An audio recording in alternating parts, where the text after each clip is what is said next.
addicted to success.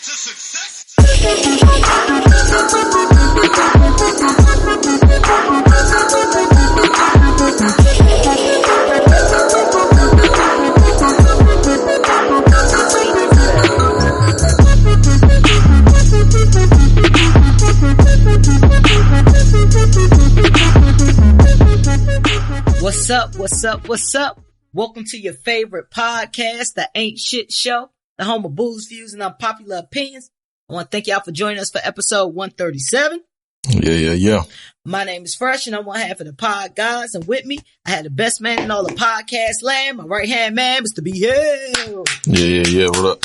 Hope everybody doing all right. Long time no here. Right. Whatever. Me talking, you listening, I guess. But yeah, what up? All that. What up, everybody? Yeah, I'm not hearing no feedback on this every 2 weeks. So I'm assuming that it's going well. How have you been, sir? What's Pretty been good, popping man. in the population? Mad shit, man. Be mad shit going on. My little boy birthday was last week. It's crazy. Yeah, it was on last Thursday. Happy birthday, Bubba, Yeah, appreciate it. Yeah, for sure.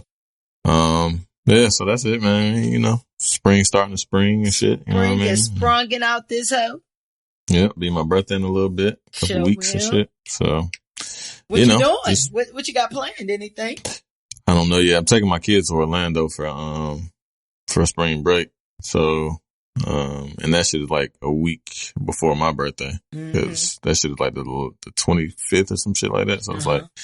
So it's a lot of, I want to go somewhere, but like, I don't want to just be doing a whole lot of traveling, you know? Right. Yeah. So I was thinking about going to Savannah for my birthday, just like riding down there I've never been to Savannah, Georgia. I heard it was dope. So ride down there. Fun fact, I've never been to Savannah either. Yeah. Yeah. And I was just talking about that. Yeah. So I was thinking about riding down there, just doing some shit I ain't done in ever. So, you know what I'm saying? For a weekend, my birthday on a Monday. So I'll go for, drive down there Friday or something like that. Just stay the weekend down there. It's like 6 hours, I think, from here. 6-7 hours. I'm not sure exactly. Well, if you don't make it to Savannah, that's actually one of the things that is on my list. I said as a possibility for my birthday. I just found out today that my birthday actually falls on Memorial Day this year. That hasn't happened in a while for me. Yeah, oh, that's dope. Yeah, so I'm thinking about going to Savannah, and I'm kind of, just like you in the situation where like I want to do stuff, but I really want to go to Vegas and smoke a lot of weed. I really want to go there. That's what my plan. I would like just to go to Vegas and smoke weed all day, like for real. Like, not. Is it just because it's legal? That's why you want to smoke it? And well, you Vegas. can come to Atlanta and do that. That's true. You can catch COVID closer if you want to. Yeah, true. You know what I'm saying? So, cause, I was talking to a friend the other day and we were talking about, Jamaica, whatever, going to Jamaica next week. We're talking about Jamaica and like the weed and, you know what I'm saying? Like if you're in the tourist spots or whatever, you about to get some trash weed. Like you need to know somebody or know exactly where to go to get weed. Right. In Jamaica, and they were talking about one of the last times they came to Atlanta. I think it was like 2019 or something like that. It was just like, we were just smoking out in public and that was just crazy to me. We were smoking in restaurants and all. I was like, yeah, man, like they do that. She was like, but it's not legal. I was like, it's not illegal either. Yeah, right. Like, it's not like, I remember the first time I came, it was the first time I came to Atlanta. Like, we was at a video shoot. My homeboys was signing Ludacris, and it was some I-20, some guy. Anyway, it was a great first time to be in Atlanta. I'll tell you that. Like, it was a video shoot with Ludacris at the time, who was scorching hot. So like, it was pretty fucking wild. It was a bunch of us. We drove. It was like, that was a wild ass fucking day. Shout out to that. But long story short, that was a great. Like, that was one of the best fucking weekends I ever had. Especially first time. But like, I remember we was smoking big, like on the side of the fucking thing, and the police pulled right up on us, and like I had took a big ass drag, you know what I'm saying? Like, so, and it was some loud, for whatever, it was at that time. Right, like what loud was at that time. Yeah, it was probably definitely like different though, cause like, now. Cause Atlanta had that perp, like they used to have that fucking perp. Like that's the first time I smoked purple haze. That shit was the fucking shit, man. Like, so I think it was that, cause we was super fucked up. And I already had bud, you know what I'm saying? We got somewhere we got there and shit.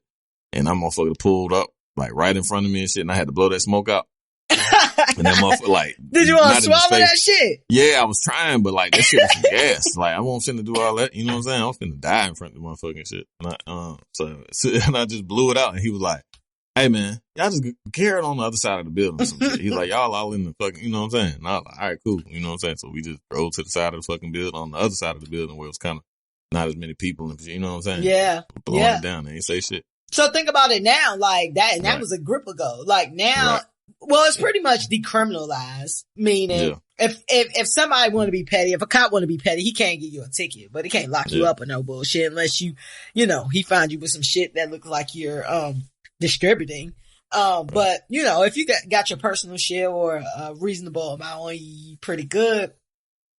But you know, it's just like, hey, go in the restaurant, go wherever, especially if you want to know the prime places, go to anywhere on Edgewood. They're going to let you smoke. Go to, go to Casper, go to Ludacris, not Ludacris. You got me thinking about Ludacris, Titty Boy. Yeah. 2 Chainz spot, Escobar. They definitely going to let you smoke it. They're going to let you smoke. He got mad restaurants on that street or like mad shit. He on mad shit over there. That shit dope. Yep. That nigga on mad shit over there. That shit is super fucking dope. Hey, so have you ever been to Edgewood?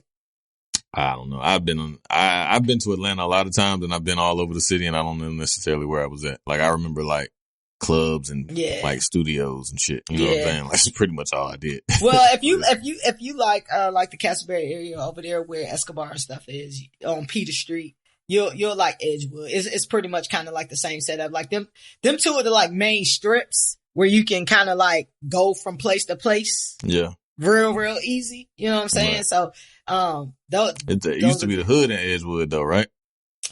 I don't know. I don't know the history like that. However, you know, Atlanta is still, you know, it's just like any other urban city.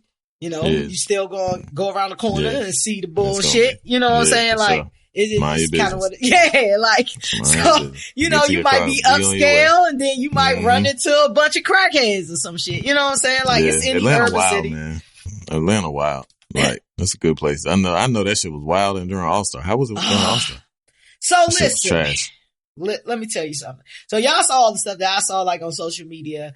You ain't step outside, etc. I mean, I was out, but when I'm out, like when I'm saying I'm out, most of the time, like I'm out for a purpose. It's to get from one place to another or run an errand or fulfill something. It's not like I'm just out here like, what's going on in the city. So, you know, again, I'm preparing to go to Jamaica. So I needed to go to the mall, but I'm just like, I'm definitely not going to the mall by my house. Like the malls, like directly near my house is Lenox and Perimeter. I already know them, the main malls, Lenox, Perimeter, Cumberland. That's where everybody gonna be, right? So I'm like, I live in North Atlanta anyway, but I was gonna go further north and go to fucking North Point Mall. Anybody who know where North Point Mall is?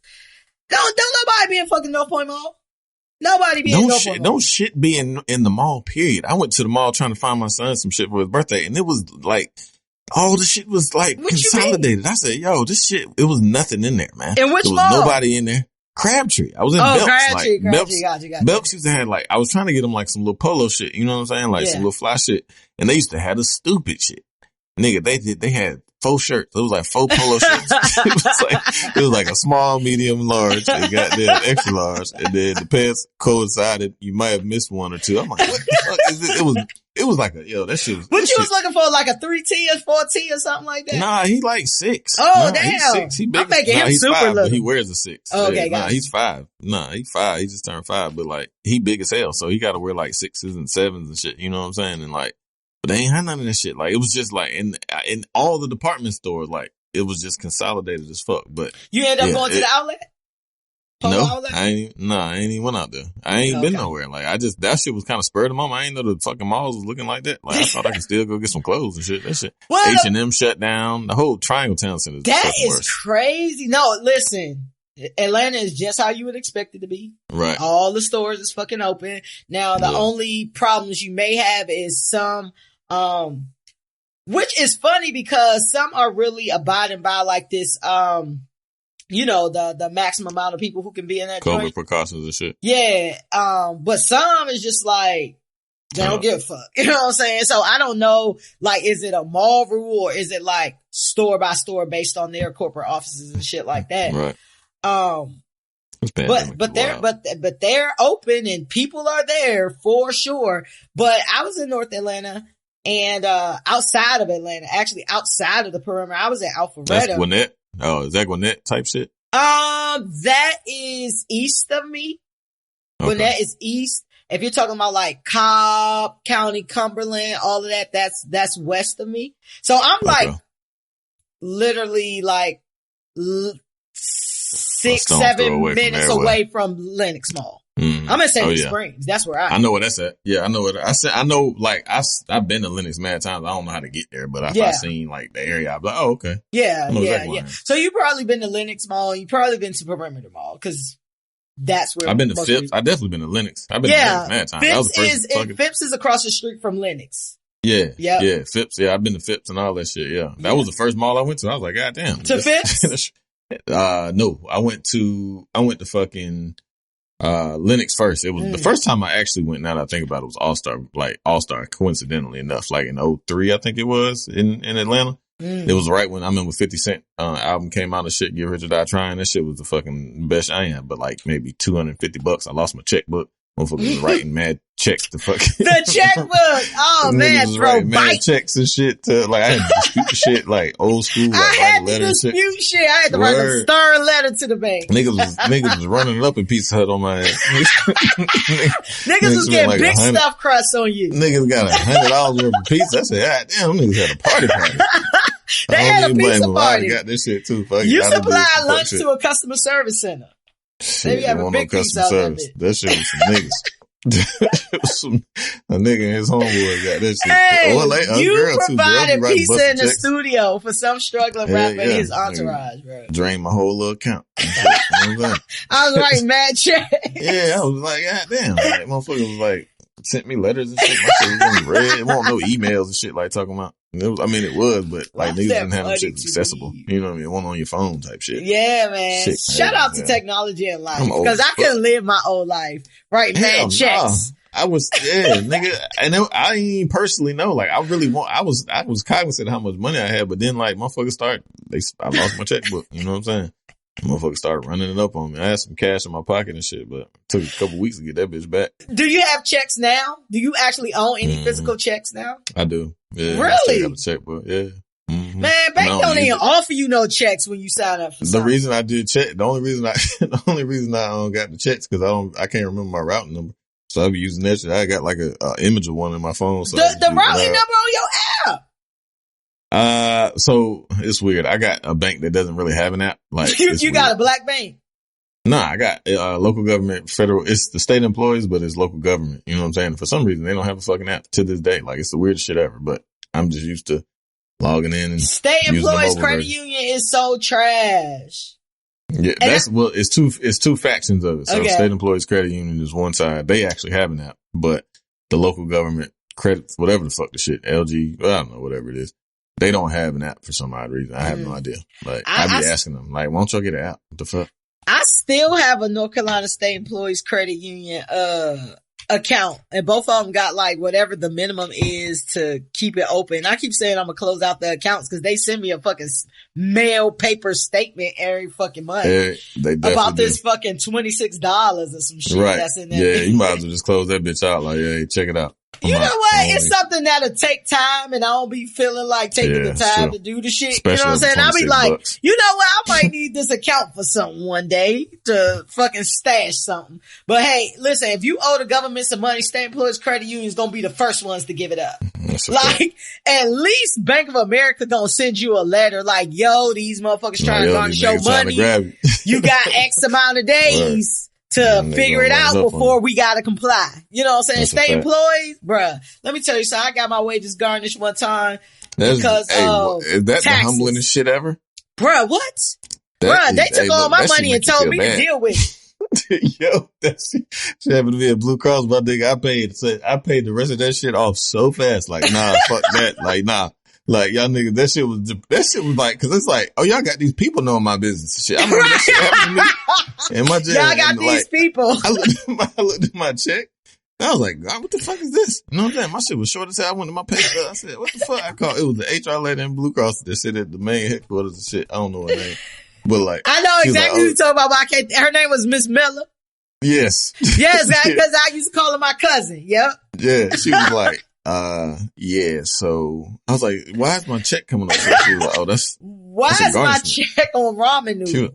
She was like, I was like, my 401k or some shit. She was like, nah, it's a garnishment, like from the people and shit. No, she was like, I was like, what people? And she was like, the IRS. And I was like, holy shit. My nigga. I called them niggas. So I called. So it was whoever I owe. It was the NC. It's the NC IRS. It's the state. It ain't the federal. NC be on they shit. Okay. Boy, them niggas be getting that shit. Boy, that shit hurt my heart so bad. I was like, oh nah, fuck that. Yeah, I ain't like, cause I ain't want motherfuckers to know I'm getting garnished and shit. Like I'm fucked up out here. Like even though I was, you know. Hey, listen. This was in my customer service days. And I ain't had bread like that where it was just like, it didn't impact me if you take a few grand from me. You know what I'm saying? Yeah. Like, they wiped my shit out one morning. Like, I looked at my shit like, call them like, you know, call the joint. They like, you gotta call the people, right. People like, oh yeah, like, you didn't file your taxes. And this was, let me tell you what was so crazy about it. It was, so when I started, like I always call them like my first adult job. And the reason I call it that because I was like out of undergrad, you know what I'm saying? Mm-hmm. And like I'm accountable like for real for my bills, all that shit, right? So I call it my first job and shit. And when I tell you like they wiped out my shit and it was when I realized that like you can, all right, so when you get a bonus, people, I'm sure a lot of you know this, but when you get a bonus, that shit taxed at like 40%. Right? So they put me on, you know, we used to get bonuses and shit, right? So they put me on to the fact that, you know, that you could fucking go exempt on your fucking taxes and shit, right? And get your full bonus and kind of like deal with it on the back end, right? On the back end, yeah. Yeah. So I had fucking did that shit, right? But then I was seeing how fat my fucking checks was, right? So I kind of got caught up in the sauce and shit, right? Yeah. So I wasn't paying taxes for like the rest of the year. You get your bonus in like March or some shit. I ain't paying my taxes from like March so the beginning all the way to the end of the year. Nigga, March is the third month. that shit ain't like June. Right. That shit is the third month, Jack. In my 22-year-old, 23-year-old mind, it's lit. You know what I'm saying? Like, it's lit. Like, nigga, first of all, why y'all taking all this money now? But the funny part about it is I probably pay more in taxes now than I actually made then. But, for sure. But the fact of the matter is like, nigga, y'all taking like $500-$600 from me.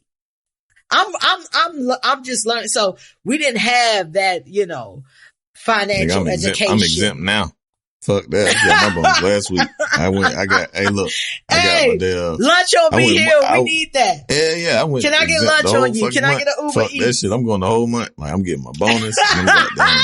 I'm gonna get my next check with that shit going and then I'll change my shit. I definitely do that now, but I'm definitely, like, when I get my bonus, I definitely do that still. But I'm just more diligent. Like, I only do it for like, I do it early. So I gotta get it at the beginning of the month just to make sure that shit in play for when the shit come, you know what I'm saying? Right. And then I get it through, cause you know, like most companies, you get like a bonus and you get like your merit increase. You get like your salary increase. Yep. So I wait all the way through that shit. I get paid on Monday. I got my bonus last week. And I get paid on Monday. Fuck that. I'm sitting around and I'm about to get the stimmy. And my goddamn taxes. Oh my God. Shout out to y'all getting stimmies, man. I want a stimmy, man. I just want one. Like, I want one. One. Give me one. I feel like I should just get one, man. At least one. Gotta have some kids, man. Nah. Go ahead and drop you one real quick. I would for the $1,400 if I could give it back, if I could return it. If it came with a return label, I'll do that shit. I'll keep the kid for 2 weeks for $1,400. I love black people because black Twitter has been so fucking amazing with like, somebody puts this, just send me my line. Just send me the line. Just pass the bro. Just send me the line. Yeah. Stimmy. Motherfucker said stimmy. It was some shit with the Benny Man shit. That shit been funny as hell. It's been bad, like little dope funny shit. Hey, trivia. Real quick trivia. I did hip hop trivia last night. the theme was Biggie. Who was the reggae artist on the song Dollar My Baby? Dollar, dollar, my baby. Big was on that song. Love. That was Supercat. Yes, I got that shit right too. I was like, everybody knows Supercat. Everybody didn't know that shit though. Everybody didn't know that shit though. What? And it was about 80 people playing last night. Like, that's Supercat. What the fuck? It was like big first verse type shit. Hey, they had like, I think that the options, cause it's multiple choice. I think it was like Supercat, what's my nigga Flex? Time to have sex. Shabba Ranks. Shabba Ranks. Is that Shabba Ranks? Yeah, that's Shabba Ranks. Damn, it was like two other reggae artists. Reggae is not my genre. But I was like, nah, everybody knows Supercat, cause Supercat had a little run at that period of time. Like, yeah, Supercat, give me your love. That shit was that shit. That was that shit. Hey, they said Supercat was, wildin'. Like, Supercat, they said Supercat, cause like these niggas is like the niggas who host hip hop trivia. Like, I keep telling you should get on that shit. I know. I be saying when I be saying, I be mad shit, like, damn, I need to get on there. You would love that shit cause you love history and you love hip hop. You would love, and you love trivia. History, hip hop, and trivia. That like, shit sound like an orgy, man. Right. It is a mental orgy. And when I be seeing on your story, I'm like, fuck, this shit look fun as hell. And they only do it once a month now. Like, they was doing it like every week and then they moved that shit to like send me once the next a one, month. man. I'm gonna do that shit. I'm gonna do the next one. Word up. Hey, I got up to about 4th place last night and then I fucked up. And the thing about it is when you fuck up real bad on something that's easy and a lot of people get it right, you get kicked back real quick. But yeah, you should definitely What they do the shit on, what's the name of the shit? The phone app that they use? Kahoot. What's the name of it? Kahoot. Oh yeah, Kahoot. Yeah. Yeah, it's Zoom and Kahoot. Yeah, for sure. Yeah. I'm down. Yeah. I'm gonna do that shit. Man, you should do that shit. You would love that shit, my nigga. You would love it. You would fucking love it. I be knowing mad little fucking shit. Bruh, I be so hyped.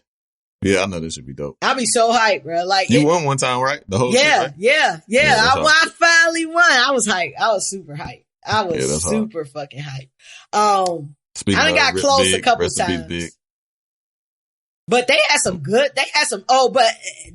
great big trivia, but the guys who host it are like, they know fucking hip hop. They're from Atlanta. Like they've been a part of like production and videos and they wrote for like magazines, like The Source, all types of shit. So like they really, like, they got stories don't nobody else know. You know what I'm saying? Shit that don't make it viral on the blogs and shit like that. They be having mad stories. Like, you would love that shit, bro. I'm about to do that shit. You would love that shit, but it's called Hip Hop Trivia ATL. I want to shout them out. Follow them on, Instagram, y'all. They just good people. You know what I'm saying? They do the shit for the love, cause it don't cost, you know, like any other, operation right now outside of COVID, like, cause it used to be in person. So, you know, they'll be like, you know, hit us up on the Cash app if you feel inclined. I always give them something every single time. Cause hell yeah. Shit it's dope. Worth their time. You know what I'm saying? It's dope. And really, it's 50 questions. Most time it take like an hour, a little bit longer than an hour, but they got a live DJ, all that shit. You know what I'm saying? So they playing the shit. They play fucking You Can't Stop the Rain by Shaq. They had Biggie on the shit. Where will you be that they would play You Can't Stop the Rain by fucking Shaquille O'Neal? They were saying like that might be like the best song by an athlete? Yeah. Hell yeah. By far. You win it. You're like, hell yeah. Hell yeah. Sure. It's not better than stupid. Must be the money that's turning me shit on. Way must better be than that. The money. Must Did be you know the that came out on Death Row? Deion Sanders? Nigga, that song came out on Death Row. You lied. I swear to God, I was listening to a podcast cause fucking Dallas Austin, I think I mentioned last time on the podcast. Yep. He's the most fucking interesting man in the world. And he was like that, Suge Knight just had called him random one night, like, hey man, what you doing, Dallas? He like, man, just chilling. What's good? He like, I got Deion Sanders and I need you to make this song. He want to do it like this. And he played like the Must Be the Money sample and shit. Yeah. He was like, who? Deion who? He was like, what the fuck? He was like, yeah, he signed my label. Baseball, football? And then they could put that shit out on Death Row. That shit is the wildest shit ever, dog. Like, I was like, I never knew that. I never knew that shit was hard. When I heard that, I was like, ain't that a bitch? Like, that nigga was like, and that shit went, I think that shit went like 2 times platinum. Like, it sold like it sold some money. Sold some records. You know, Dion was that nigga at that time. Yeah, you know Dion was that nigga at the time. Dion had the shoes. He was playing 2 sports, and he was arrogant as fuck. Like, arrogant as fuck. He was and the best at what he did. Yeah. And he was the best. Yeah, real talk. I was looking at my Dion's the other day. I was like, I need to wear these shits. Them shits is fire. Like, some diamond turfs that I got, I was like, I need to wear these shits. I need somewhere to wear these shits too. I was in 5th grade with them, I think, or 4th grade. Them shits was, I used to look, Dion was my nigga, man. Them shoes was hard. I remember I got them bitches from Penny's, nigga. I remember they had a spot on them bitches, like, and there was the last pair, and my mom was like, I mean, if you want them, like, they had like a defect, like you know what I'm saying? I don't know, but I just so you said bad, they had a defect. You know, they had Deion Sanders with a basketball on them bitches. Nah, it had like a color, it was like discolored, like something, like some of the dye, it was some excess dye on like the toe part, you know what I'm like saying? something bled you know on it. Yeah, like the sole, it was the same color as the sole, you know what I'm saying? Like the black part. And it was like right on, kind of on the toe. And I was like, and my mom, I'm sure she got them shit discounted, but I was like, fuck it, yo. I want them shit so fucking bad. Like, them shit, I wanted them bitches was so hard. I ain't give a fuck. Them bitches had a stain on them shit. Hey, it be like that. Especially as a kid. Like, you just want the shit like, well, us as kids. These kids now, they picky as a bitch. Like, they got options and jobs and shit. But I remember, I don't think I had any until, I honestly don't think I had any Dion's until re-release. Well, but I could be wrong. I can't even, remember. Hey, you hear about we all over the place, but y'all not new here. And if y'all are new here, welcome. This is how we what are. Up, though? What you think about the Nike VP basically backdooring shit? Like her son was a reseller. I don't understand how there's no charges being brought up. Like, what the fuck? Like, that shit is stealing. It is stealing. That shit is like racketeering. It's up to Nike though, cause it's more so internal policy. You know what I'm saying? Somebody stealing from them. They should bring charges. If I worked at Nike, that would be something I would investigate. And that would be super embezzlement, fucking dope. Right? That's fucking embezzlement.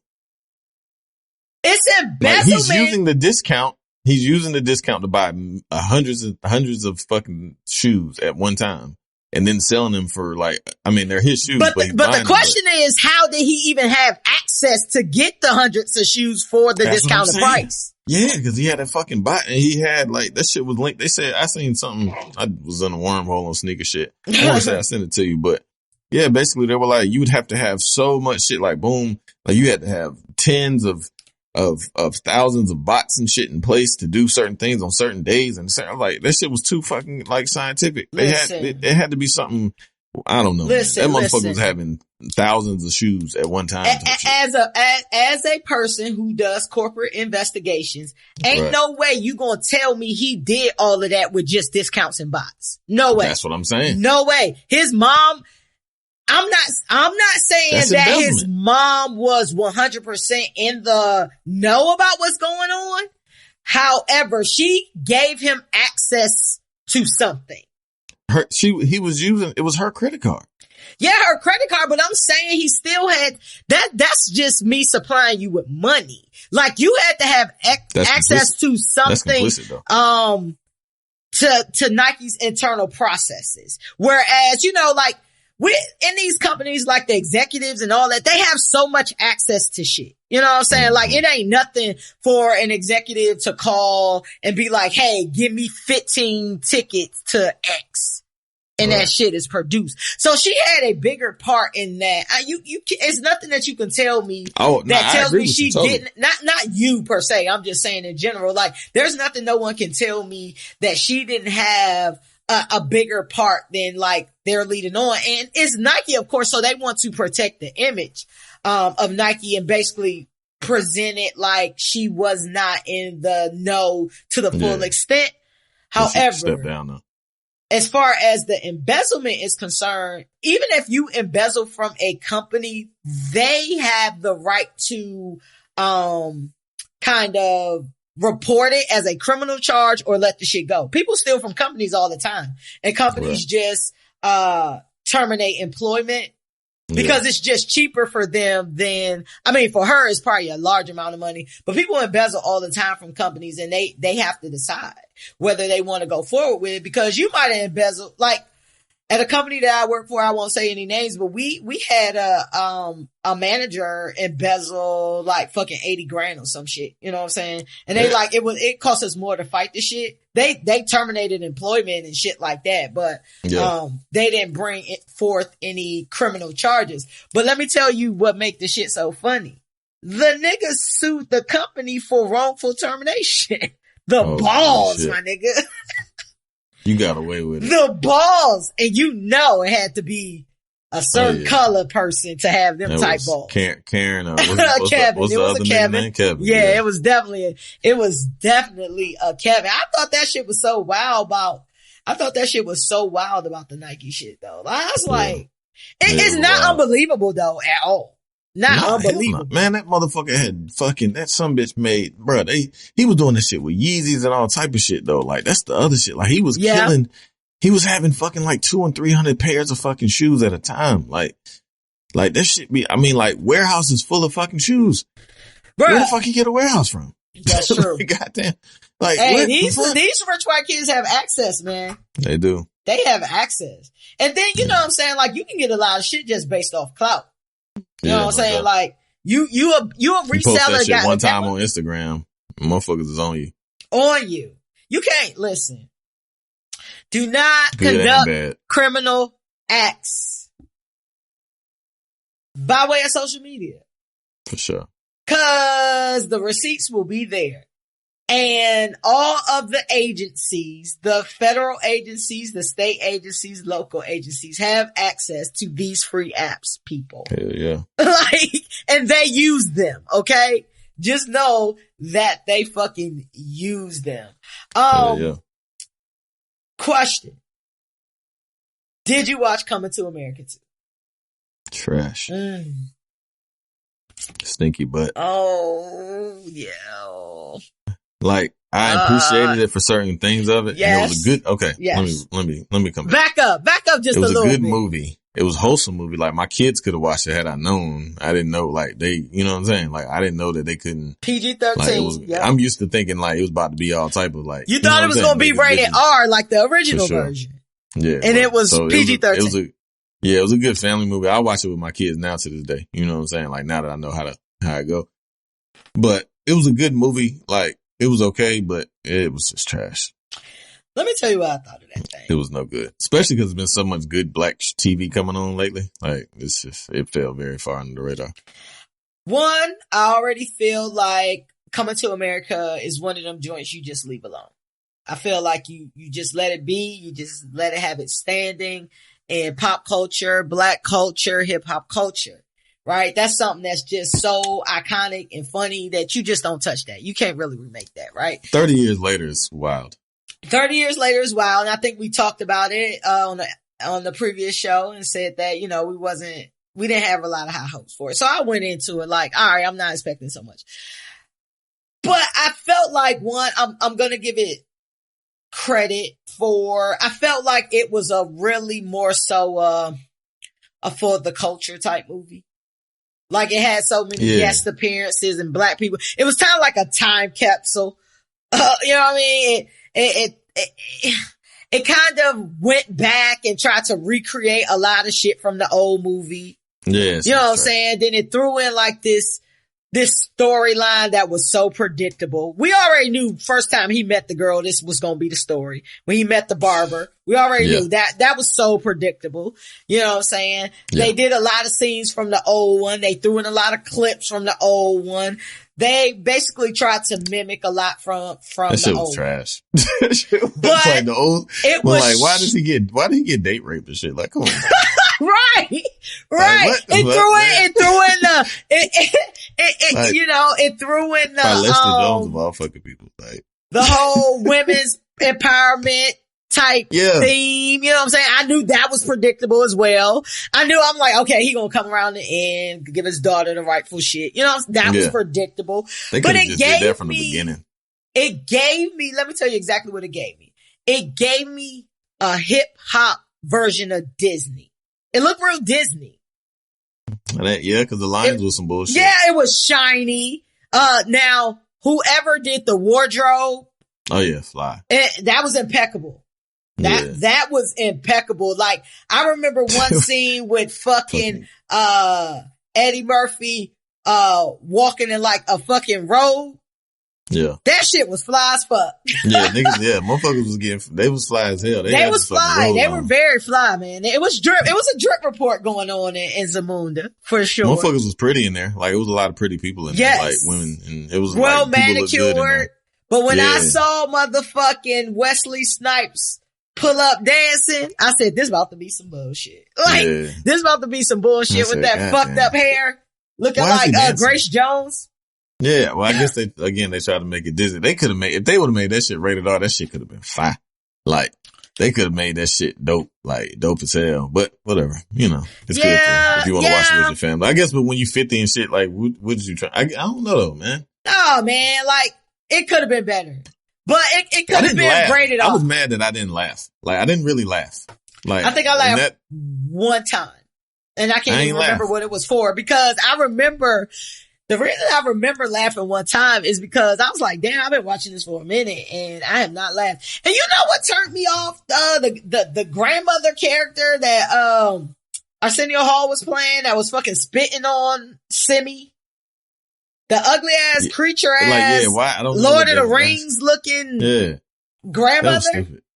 Yeah, that was stupid. It was weird. That was weird. That was weird. Yeah.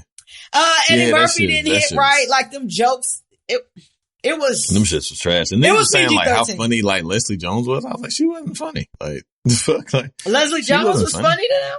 First of all, mad people saying she was funny and Tracy Morgan being funny. I was like, no, they weren't. Like, first of all, Tracy Morgan is rarely funny to me. Like, Tracy Morgan have not been funny since he was Hustle Man, in my opinion. That's a fact.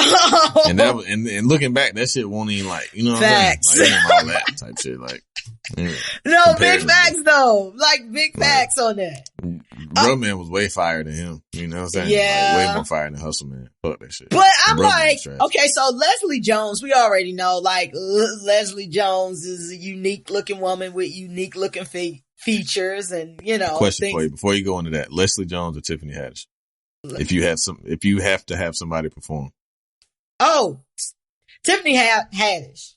Leslie Jones, like Tiffany Haddish. They about equal to me. They so trash to me equally. Like, I've never laughed at anything Tiffany Haddish done.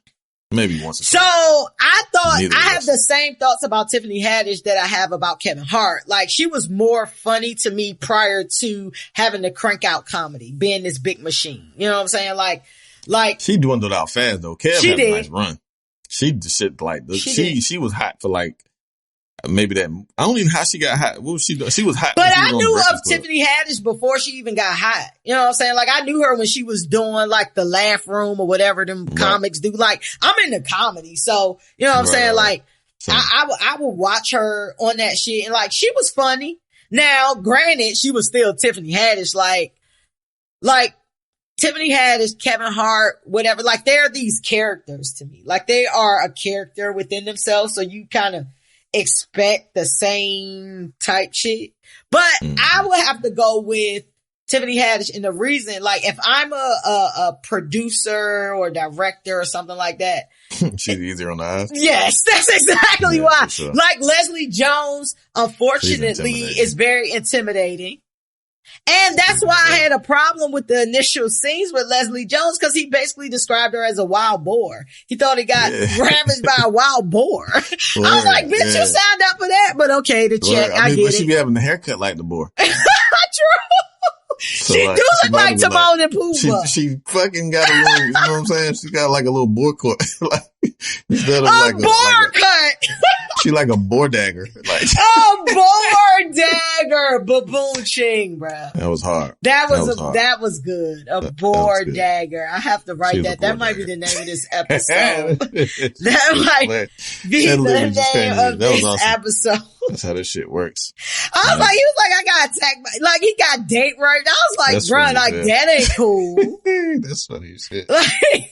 Oh man, that ain't cool. That shit was trash. God damn, it was trash. Hey, speaking of that, yo, I watched I Care a Lot. Have you seen that? No. Okay, so I Care a Lot is this movie on Netflix, right? And I kept seeing it, and something about it said, watch this. I don't know, it could have been marketing, whatever the case may be, but I was like, I need to watch that. But then I started seeing people talk about it on social media. So I was like, let me give it a go. You should watch I Care a Lot. It's a one-time watch, but you know, it's basically about, white people being horrible. It's not about racism or anything like that. Yeah, I think I heard about somebody talking about it. Super it's horrible. Like based on a true story, right? I think so. Yeah, loosely I'm thinking, because if all this shit happened, that is fucking crazy. But I won't talk about it. If you watch it, then let me know and then we can talk about it. We can talk about it, on the show. Earlier today, you sent me a link, right? And you sent me a link of fucking Bugs Bunny. And Bugs Bunny and fucking blackface, doing some old massa, like literally saying, "Oh massa, don't do this to me." That shit was with crazy. Yosemite Sam and Yosemite Sam being, ain't it Yosemite Sam? Yeah. Yosemite Sam trying to fucking got on this like Confederate soldier fucking uniform, and Bugs Bunny with blackface on, acting like a slave, talking about don't do this shit to me, massa. And I was like, yo. And bro, in the Confederate, he was in the Confederate shit. That shit was, man. Bruh. God damn, man. I seen one, it was a still shot, like somebody else posted in the thread. It was Tom and Jerry. Which one was the mouse? Jerry. Jerry was running away Tom from Cat, like a Jerry Mouse, Yeah, for sure. So he had a piece of chicken. And I don't even know where this going, but he had to pick his chicken over and got me fucked up. It was a black, like, fucking, maid / cook, like a mammy type character, like a fucking mammy. God like, with damn some slippers on, and like, a bonnet, fat a ankles tie. and shit, and chasing after the fucking. I was like, man, this is some bullshit. That's some bullshit. That shit is fucking trash, bro. Like, that shit was trash. Them niggas was feeding that shit to us the whole time. Like, bro, and we was okay with it. We was fine. Like, bro, we was okay with it. You ain't see none of that shit going on, mama. Like, goddamn, you ain't turned that. It's like, R. Kelly all over again. We saw the shit and didn't do shit about it. Didn't care. Them niggas was brainwashing us. Like, god damn, you niggas putting that shit in the baby's food. Listen.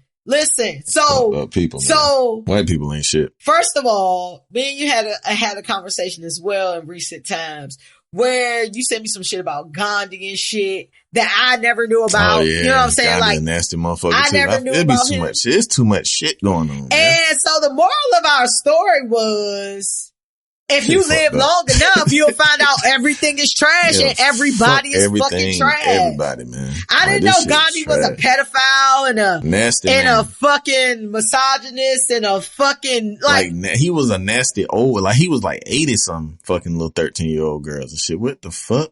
Bruh, that threw me all the way off. Not that I was this person like, oh, I just fucking love Gandhi. It was just this shit where I was just like, not Gandhi too. Like Gandhi was supposed to be the threshold of being a good person. And shit. Nigga ain't eat for like 300. That's why he ain't eat. Cause then they were fucking little girls. Damn, you gotta have energy to fuck kids, you fucking bastard. Like nasty man. That's fucked up. Man. Like okay, so you sent me the Gandhi shit, then you sent me the fucking Bugs Bunny shit. Then I go down the fucking feed and I see the Miss Piggy shit. However, with the Miss Piggy shit, we been knew Miss Piggy was a problem. Yeah, but it's like magnified now. If we gonna take all these goddamn cartoon characters to task, we got to take them all. And Pepe Le Pew got canceled. He got cut out the Space Jam. We been knew Pepe Le Pew was rapey. We been knew Pepe Le Pew was rapey, my nigga. But we let him slide. Had a whole insurrection. Donald Trump had a whole insurrection and they found this nigga guilty. I mean, fucking innocent. Yeah. You know what I'm saying? Like, it's real life shit. Motherfuckers really doing fucked up shit in real fucking life, and niggas took Pepe Le Pew out let the me movie, take a fucking drink to that, cause that was too real. Like, that was too real. How was Stewie? How was fucking like Family Guy going? Like, all this shit has to go. Wait. I'm gonna stand up for Family Guy. It's equal opportunity for sure, but it's fucked up regardless. But listen, the only reason I stand up for Family Guy is because Everybody can get it, like we said. And that's the whole intent of Family Guy. And the intent of Family Guy, fucking South Park, fucking Boondocks, all of the purpose of that is to be offensive. Yeah.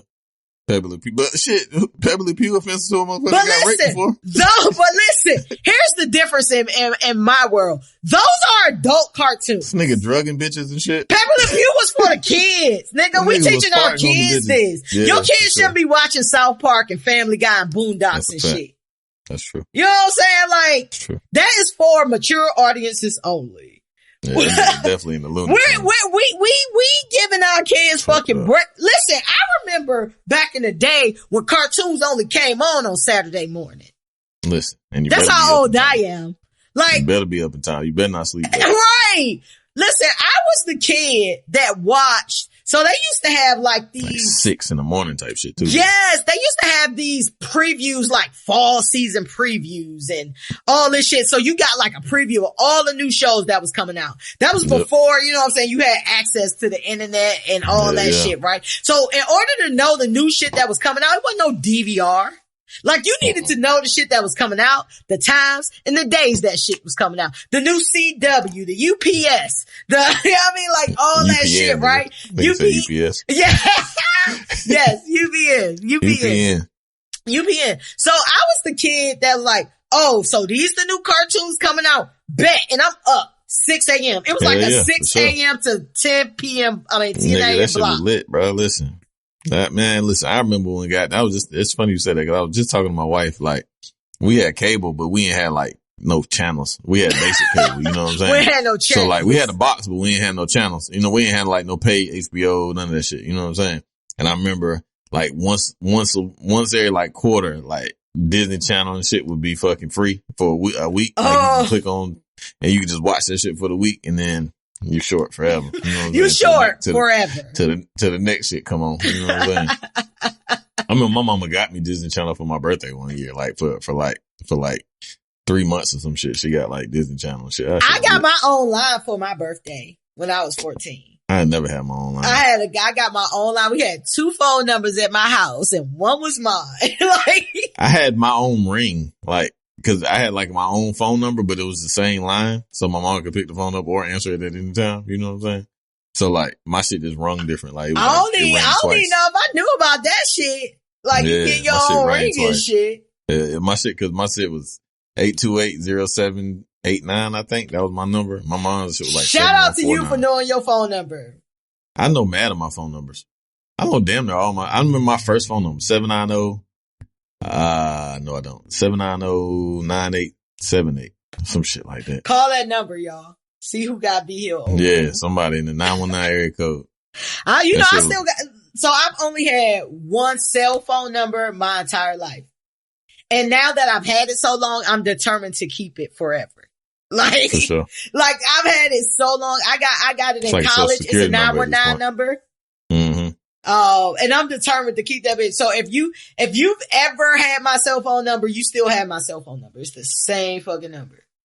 I've had this number for a long time. I did some stupid shit, so I had to change my number a couple times and shit. But like, the numbers I had before that, I had for mad long. You know what I'm saying? Like, I know, and I remember one time, like, the dude who got my number, like, when I first changed my number, like, that motherfucker was like, bro, like, I don't know how. I think I texted nigga like, hey man, if anybody hits you from this number, like, if anybody hits you from this number, this my number. He was like, man, bro, this shit be bringing like hell for your ass, bro. Like, I'm like, dang, all type of motherfuckers be calling that 9, like, old girl, but you know, whatever.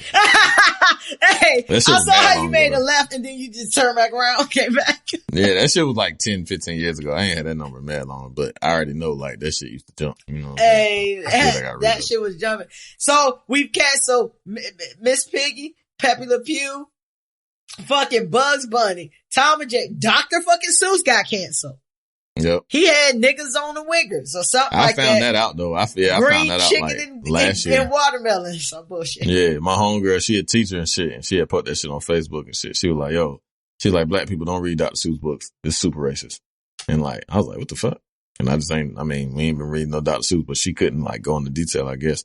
But she put that on Facebook, like, black people don't read Dr. Seuss books. You know what I'm saying? Yeah, man. I didn't Super know that. racist. I remember being a kid. I remember having like the whole Dr. Seuss collection and shit like that. I remember all that shit. Man, motherfuckers getting shown up woke. It took like mad, like niggas still dying and shit, but y'all wanna, fucking cancel like niggas for saying niggas and shit. It's It's actual actions that you can take to like save people's lives. But I think, in my opinion, I think that is all needed. You know what I'm saying? Sure. Because we have to get rid of the imagery as well and the normalization of racism. You know what I'm saying? In our daily intake and the intake of our children. But yeah, like they are more down, and I say they, I'm talking about the Kevins and the Karens of the world, the conservatives and the fucking Republicans and the racists, the insurrectionists, whatever, as you want to use. Traitors, the fucking treasonous bastards. You know what I'm saying? I think that they are okay with these cancelizations, these ceremonial cancellations, right? Mm-hmm. Because at the end of the day, like, we ain't been buying no Dr. Seuss. Well, let me shut up. I don't have no kids. I ain't seen no Dr. Seuss books around. I be having some, but like, I get so many black books and shit. Like, it's just, I got mad books and shit around my fucking house. So to the point it was like, I want to get rid of some of these books, but it's like, I don't want to get rid of books, but goddamn, like, I got mad books around my crib, bro. Like, mad books that don't necessarily get read all the time, and I just like, it's be cluttered. Do you reread books? I don't read. I don't really read. I'm not. I don't. Hey, bro, I thought you was about to say something totally different, and you go red skirt. I like to listen and watch. Like, I'm not like, I read. Oh, I do audiobooks all the time. Yeah, I have ADD terrible. Right? Oh, so man. Like, let's talk about it. Let's talk about this. I've never liked to read, like, ever. I like to write. Okay. I can write, like, I'll write some shit all day. Like, I'll draft some shit and write about it, but I hate reading. It's weird. I hate it. My mom loves to read on the opposite point. Like, she loved it. My grandmother was a librarian, and my mom, like, loves to read. Yeah, hell yeah. Like, my mom loves reading. I just didn't get that. Listen. I got a brother that apparently loves reading too. It's weird. I will read. It's not, I was having a conversation. And, I listen to a lot of audiobooks, and a friend of mine was talking about the fact that, I just love reading. I like to feel the pages between my fingers and all that bullshit. Yeah, I'm like, I just want the information. For real, if I could just download the information without reading it, I wouldn't. Like, if I could just download the shit into my brain and I just know the shit, like. For me, that's listening. You know what I'm saying? Like, yeah. I listen to some shit. I mean, I'll read it, like, I learn shit obviously reading, and I can read really well, but I just don't enjoy it. Like, I just get, like, it's just like, my mind goes elsewhere. Like, I cannot stay, like, locked into a book. Like, some people can stay locked into a book. I can stay locked in. Once you pull me in, I'm in, but it's, like I said, I'd rather do an audiobook. Like, cause I'm a multitasker like a motherfucker. Right. You know what I'm saying? So, I'm just like, I cannot dedicate a full 2 hours tonight reading this book when I can listen to this book and do 14 other things at the same time and still get the story. That's why I love podcasts and shit. Yeah, like, I can listen to somebody talk, cause then, like, I can tune in and then tune back out. Like, in my mind, that's how my mind works. Like I go in, I'll be listening to a motherfucker, like, full on attention, and then I'll drift off for a second, but I'm still subconsciously listening, cause it's like playing in the background. That's how I learn. Versus, and I watch some shit. I can't, like, it's weird. I don't know. It's weird how people fucking learn and what gets them. Like, I can't read in cars. I got motion sickness when I read in cars. Like, I don't have motion sickness. That's another thing. Like, that's why I be like, reading is fucked up. You can't even read it while you driving and shit and moving. Like, I can't. This shit sucks. So, normal, I'm just cool. I can get on the plane and, move about, and I'm fine. But I can't read in the car or read on the plane and none of that shit. Shit, like, annoys the fuck out. That's crazy because, I mean, I don't really get motion sickness like that. However, anytime I'm getting on the boat, I am taking the Dramamine. I'm not taking no chances. Never. I'm always. Yeah. Matter of fact, I make sure I pack small boat. Shit. For sure. I'm renting a yacht when I go to Puerto Rico. Oh yeah, we definitely, we on the yacht. We on the yacht. Hey, follow me at DC Fresh. We're going to get y'all a show next week. We definitely getting this yacht, bro. Like, I'm definitely getting this yacht. But I don't give a fuck if it's on water, period. I'm about to take a Dramamine. Oh yeah, nah, hell nah. I got seasick one time, and it's a feeling I never want to experience ever again in my whole life. That's miserable. Fucking worse. That shit it will whoop your motherfucking ass. I ain't never had my ass whooped in no fight. But that motherfucker will whoop you, boy. You be throwing up, sleep, wake up, throw up again, sleep again, and throw up again. Like, but bruh, the whole room is going from side to side, and you can't do nothing about it. You think I'm about to take some motherfucking laboratory drugs? You think I'm about to take some LSD, some ecstasy, some Molly, some shit like some shit gonna have you hallucinating? Bro, I can't even handle seasick. You think I'm about to take some shit where I gotta go through a whole trip before I get better, before I'm got this shit out of my system? Hell no, bro. Give me alcohol and give me Mary Jane. Like, that is it. Like, I'm not taking nothing where I have never been drunk on a boat. Now to think about it. You've never been drunk on a boat? I mean, like, I've only been drunk on the boats. I don't really be on boats like that though. Like, you know what I'm saying? Like, I ain't been on a boat in mad long. Like, I've been on boats, I've been on yachts, but I've never been on a cruise. I've been on a cruise. I've never been on a cruise. I've been on 2 cruises. I should be dope. I don't have no issues with that, like, at all. Some people can't even deal with that shit. I don't, like, you feel the sea for sure. Don't, like, get it fucked up. Like, you, like, when it's rough, it's rough. Like, that fucking cruise ship is very small in comparison to the fucking vast amount of water that's on this planet. You know what I'm saying? But, like, you feel it, but, like, otherwise, they got the stabilizers and shit in there for the most part. So unless that shit got to really be rocking and rolling, you know what I'm saying? Which it's still, you know, the earth and natural elements, so it can do its thing. But everybody always give me the little spill of, I like especially in a hotel on water, like, you don't feel nothing. I mean, I'm not afraid to be on a cruise or be on a boat. I've just never been on one. And I was supposed to go in 2020, but bing, bing, you know how that ended. Yeah, happy 1 year anniversary. They're officially declaring this week the 1 year anniversary of COVID, even though we all know that shit was like fucking end of 2019 for real. Yeah, for sure. But they're saying that so happy COVID-versary, everybody. Yeah, one time for y'all. If you survived, if you are here and still hearing this, you know what I'm saying? Shit, Thank God. Thank God that you're here. You know what I'm saying? States opening back up, Texas, Mississippi.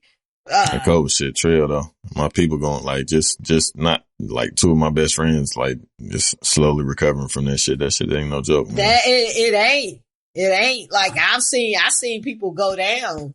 I mean, good thing, you know, people have had deaths and things of that nature. I haven't had any deaths close to me, but people close to me have had deaths. But the other fucked up thing about it is just with COVID, like, I did miss out on, a couple homegoing ceremonies, not related to COVID, but, homegoing ceremonies because we couldn't all be in the same place. So, you know what I'm saying? I just want to give condolences and the blessings and rest in peace.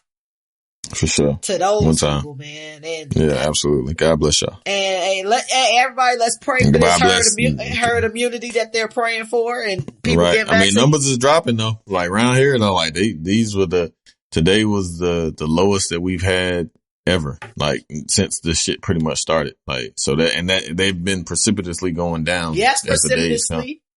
Yeah. I like that one. So, thank you. But that shit, yeah, for real. Like, so, I mean, you know, I'm gonna let niggas keep on rocking. You know what I'm saying? I'm gonna get that shit about 6 more months. You know what I'm saying? Like, I don't know if I'm taking the vaccine necessarily. I have thought about it. Ooh, your tune changing. But I ain't taking it though. But I thought about it. I ain't taking that shit. You seem a little closer to it. I doubt I'm taking that shit though. Like, for real. Like, I'm not. I doubt I take it. Like, hey, and especially if like numbers going down and shit like that. Like, again, I'm banking on people getting vaccines. I'm banking on herd immunity, and you know, it's all about the numbers. And you talked about Vegas, and my cousin wanted me to go to Vegas for her birthday in June. At the end of June, I'm like, I gotta see what COVID looking like, man, because Vegas is a very social place. Even though, you know, some of the activities, like, she's not, you know, she's like a grandma, you know what I'm saying? Like, she young, but you know, when people with the old soul, like she don't drink, Right. she don't do drugs, she don't do nothing. She just like a teacher and a mom and shit. You know what I'm saying? Cool. Yeah, she just, you know, but she want to go to Vegas. I was like, we can't go to Sin City and be, PG-13. So, you know what I'm saying? Whatever. But she had some, shout out to my cousin Jamila. I've never been to Vegas and been PG-13. Let me just say that. I pay my money. She's just gonna have to indulge. Like, fuck. Like, she said she might have a drink, but she started some activities of things that I've never done in Vegas, and I've been to Vegas like 4 or 5 times. So I'm not at a place where I just need to experience Vegas as Vegas is. You know what I'm saying? So I'm willing to adjust to some of the activities that she want to do, because she want to like go to like Hoover Dam and do like ATVs, and like she want to go to like a nice Vegas like restaurant. You already know I haven't been inside of a restaurant and the whole shit. You know what I'm saying? That wasn't open air concept. But you know, so I might go. But what if we had to make a prediction for me for June? Do you think Vegas, in our predictions, Vegas would be a place in which one could go and feel semi-comfortable, even when they're gonna have mad outside shit? Yeah. That's what I said too. I said, you know, if numbers keep falling, I might attend some outside shit, but not like no outside pack shit where niggas all on top of each other. I'm still wearing my mask. No Atlanta. That shit, them fucking Atlanta, like them videos this past weekend was fucking uncomfortable to watch. Like, god damn, like. But it was so many people. I felt like I needed to spray my phone. Word, that shit was, I was like, yo, man, that shit look wild, bro. Like, y'all niggas don't give a fuck. Like, God, so mighty. No, it was so packed. Like that party Durkin was in, whatever party Durkin was in. And then a lot of these places was so packed, I couldn't even identify the club. You know what I'm saying? I'm just like, I don't even know what spot this is, because all I see is people. I can't even see how the club laid out. They let everybody in. There's no way in hell I'd have been in that motherfucker. Bruh, I got sick looking at it. It just made me uncomfortable. That shit was scary looking, man. Yeah, like, bruh, it wasn't not a mask in sight. I seen Lil Baby with a mask. He had a mask. Oh yeah, Lil Baby, but the shit where Durkin was at? Yeah. Where they was up there and it was like just people. It was like thousands no mask of people. Yeah, it was mad COVID out that motherfucker, because there wasn't no way in hell. Like, the motherfuckers be feeling like not feeling their best and still go out and then be sick the next 2 days and shit. And then, you know what I'm saying? Like, it be the motherfuckers like, you know how you feel a cold coming on? You be like, man, shit, I got a little cold, but I'm cool. So you might just goddamn go out anyway. Yeah. Smoking, drinking.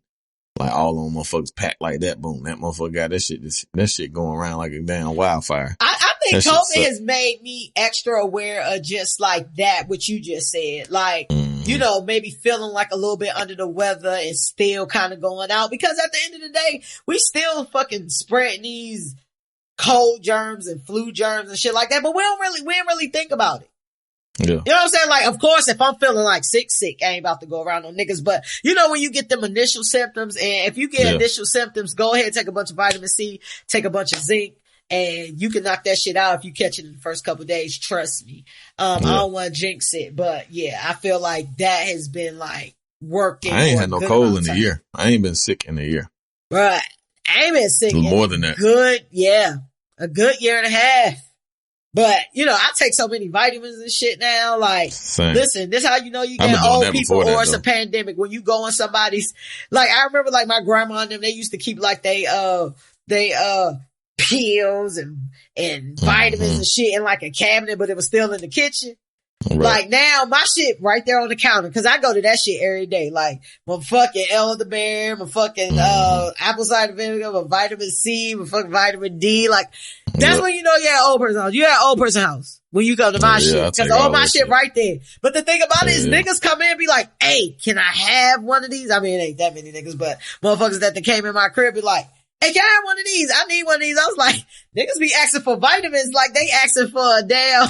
Yeah, like some candy. Right, like, can I get one of these? Yeah, it's hard not to take that shit knowing what you got. Like, man, shit, I don't gotta give myself a fighting chance. Hell yeah, man. Every day when I know I'm gonna be around people, I take my motherfucking airborne or emergency on a regular fucking basis, dog. And I thank God, cause I feel like that's what's, you know, been keeping me wrapped in the cloth. You know what I'm saying? Yeah, for sure.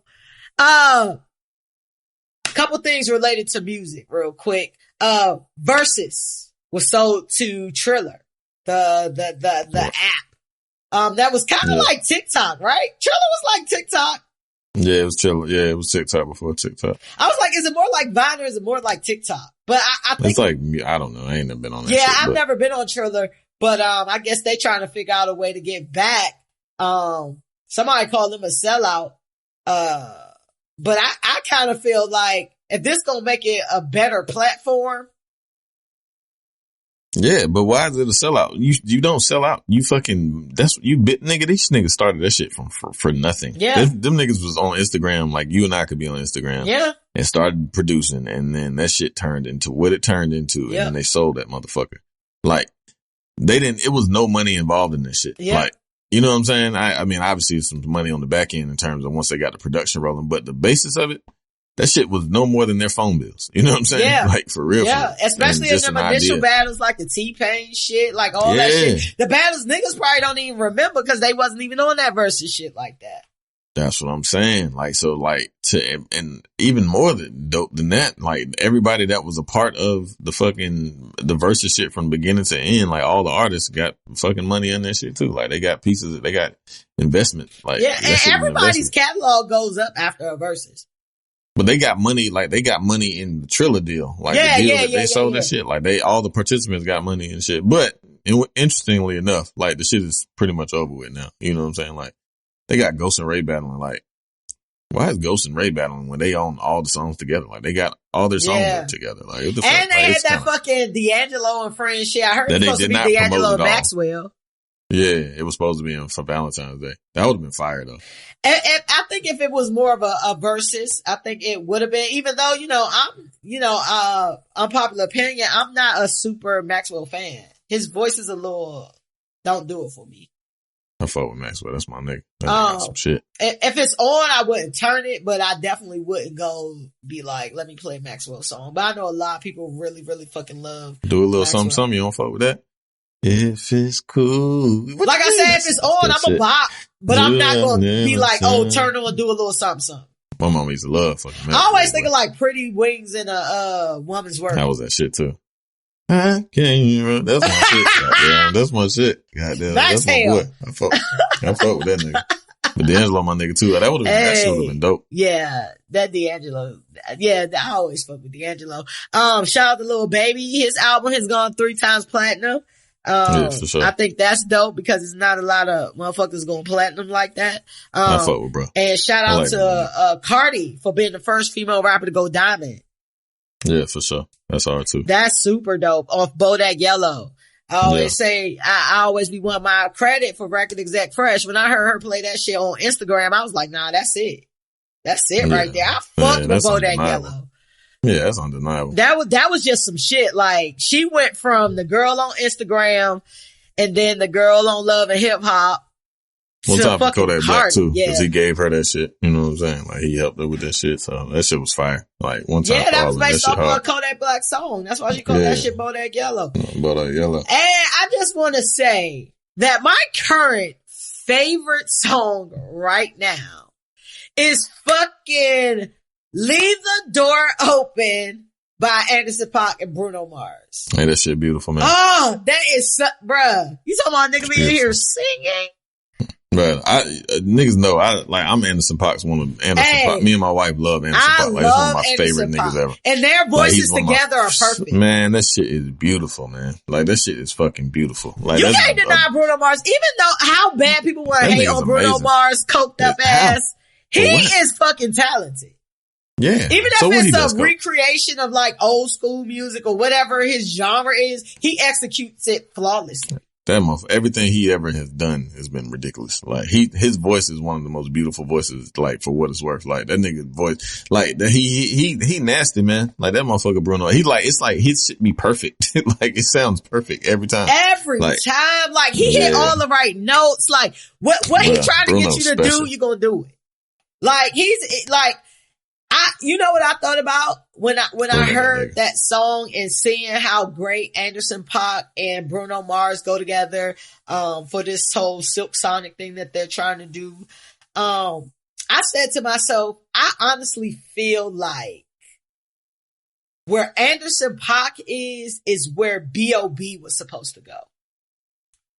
Yeah, for sure. I feel like B.O.B. kind of did it to himself. Yeah. He kind of got in his own way. Yeah. I mean, he had the shit with Bruno. Yeah. Nothing on you. That was that shit. Beautiful girl. Shit. That shit was all that shit. over the world I go. Yeah, that shit was fire. Yeah, that shit was fire. Like super fire. On you, baby. And Bruno and fucking B.O.B. could sing and shit. But that nigga Anderson .Paak some other shit though. Like his voice is perfect too. I love Anderson .Paak. And like, he nice. He can rap just like the a right motherfucker and all amount of that sauce shit. he got on his voice. Yeah, and then he can rap and he can sing. Mm-hmm. Like he can rap just as well as he sings. Like that nigga dope. Like he is super talented and plays. I was listening to the song with him and Corday today.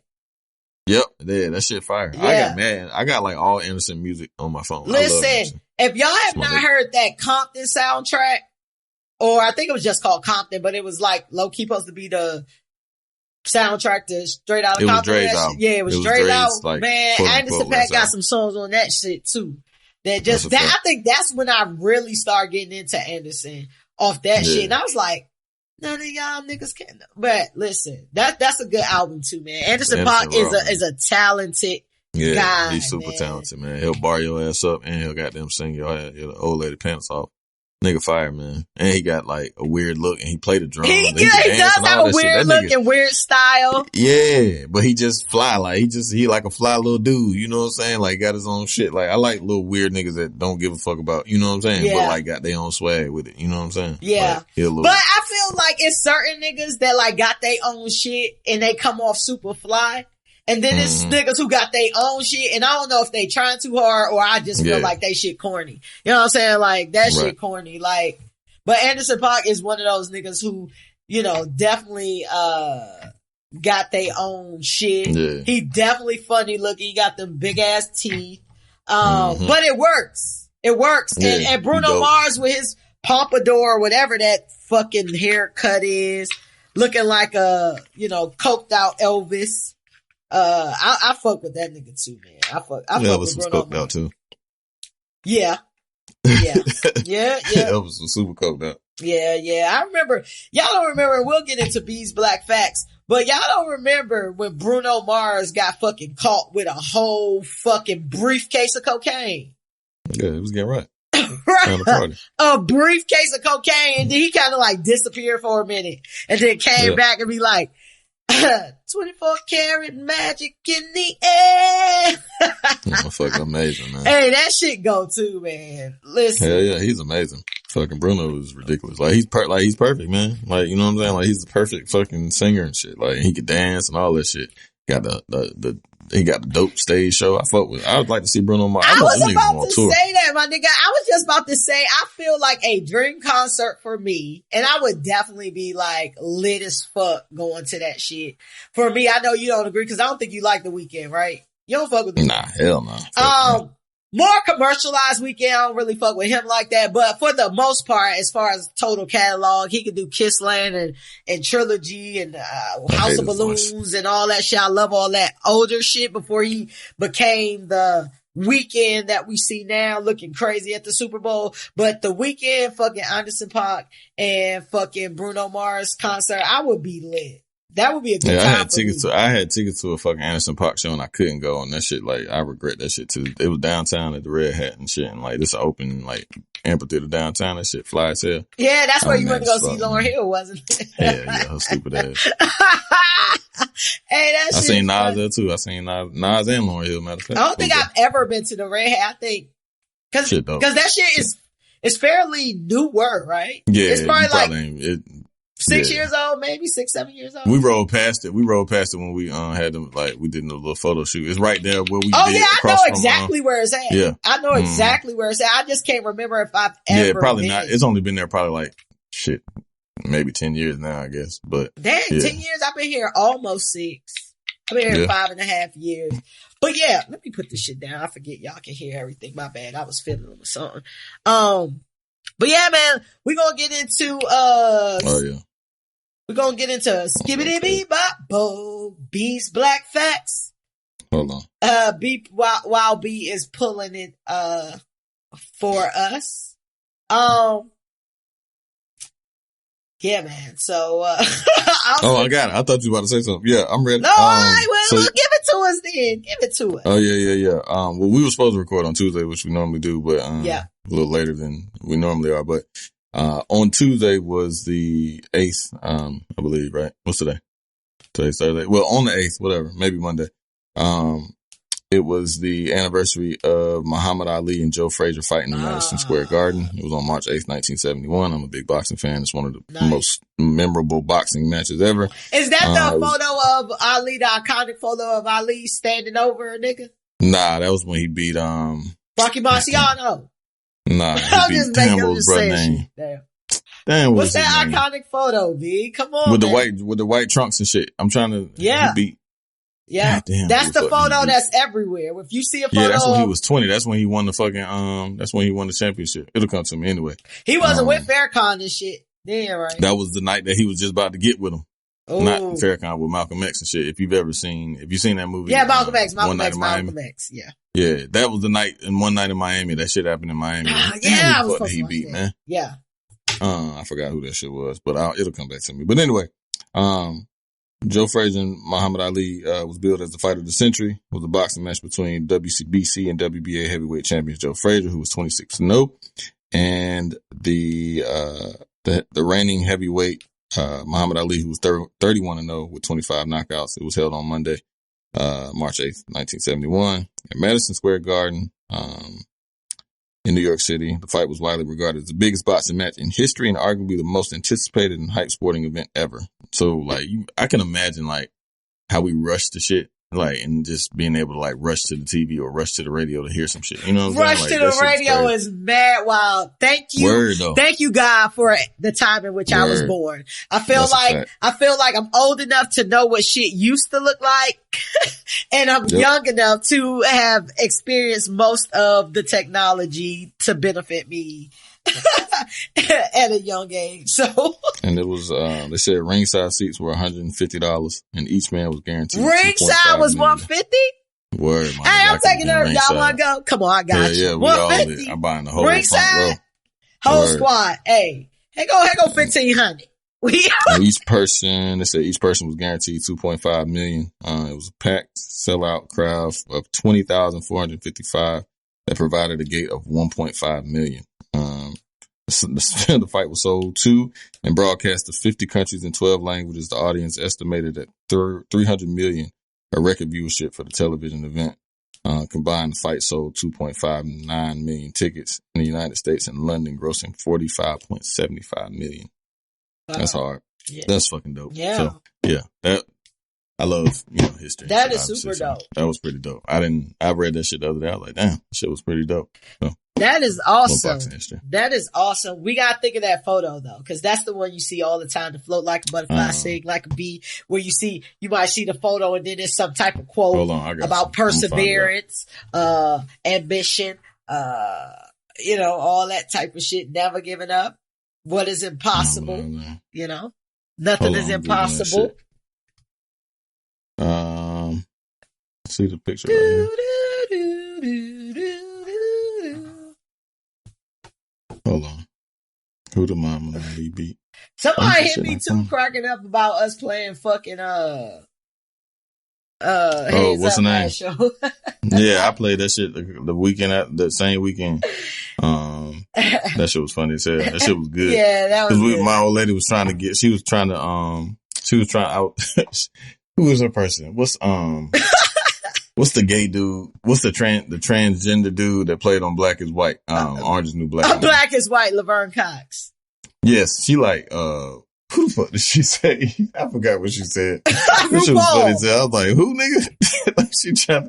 She said, Deborah Cox. So she started singing. She started singing. How did I get? Yeah, she was like, how did you? Like when the shit came up, she's like, how did you? I thought Deborah Cox. She was like, pass. I was like, pass. She was like, who the fuck? How did you get here, Pat? She was like, it was Laverne Cox. I was like, Laverne Cox? Have you seen Deborah Cox? She was like, I couldn't think of what it was. That shit was funny as hell. Hey, listen, I feel like Hands Up is one of the best games when you are fucking litty. Like, we've had so much fun. Like, I've cried laughing during that shit. Cause the first, it's so funny because it's the first thing that comes to someone's head, right? It's Sonny Liston was the person's fucking Sonny Liston. You are absolutely right. You are absolutely right. Shit, stupid. I should have known that myself. Shout out to Sonny Liston's family who got to see him knocked out all the time. Oh yeah. Are you ready to get into some fuck shit? You ready to get into some litter shit? she just heard me. She just heard me. Your wife just heard you? Yeah.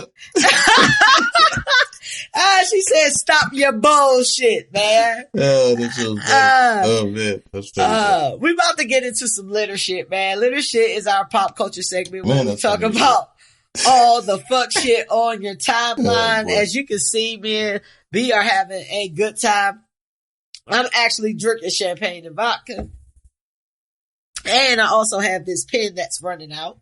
What you on right now? I'm high. I had a couple beers. A couple beers. And we lit, but it is what it is. Y'all getting us every 2 weeks now. So enjoy. So we gonna toast up to fucking Meghan and fuck Meghan Markle and fucking Prince Harry going fucking rogue on these niggas. And got everybody fucking upset. So, fucking Oprah. First of all, before I even get to the story, I want to give a shout out to Oprah because I actually watched this interview and it was fucking entertaining to me. And I purposely watched the shit. I was like, ooh, that shit look like it's going to be good. I didn't watch it live. But I did watch it. I DVR'd it and I watched it. But Meghan and Harry was on that bitch, you know, giving Oprah all the fucking Earl Grey. And, Meghan basically talked about the fact that, you know, she identifies as biracial, black mom, white dad. But she actually gives me the reverse though. She gives me like white mom, black dad. Right. Is that racist? Is that racist to say something like that? Yeah. Yeah, nigga, it is. Okay, well, that's what she gives. She definitely gives me that. But you know, the oppressed can't be oppressive, so I can say what I want. Yeah, but you know, she talked about being unwelcome in the monarchy, you know what I'm saying? And how at times they were, you know, overtly racist, how they expressed concerns, air quotes, about how dark Archie was going to be, which is the son. The little baby and shit. They talked about, you know, how she, went to receive help because she had so much pressure that she was thinking about committing suicide. They basically told her, well, not my problem, you know. They talked about the fact that they were not going to give the baby a title or have protection for him or security and things of that nature. And you know, we've talked about them on the show before. And so they left. Y'all know they left, went to Canada. And then like the ducked up part to me in this is because they went to Canada. COVID was about to hit. They felt like they needed to get into America. But they didn't have kind of like the funds just yet, to move. And who came to the rescue?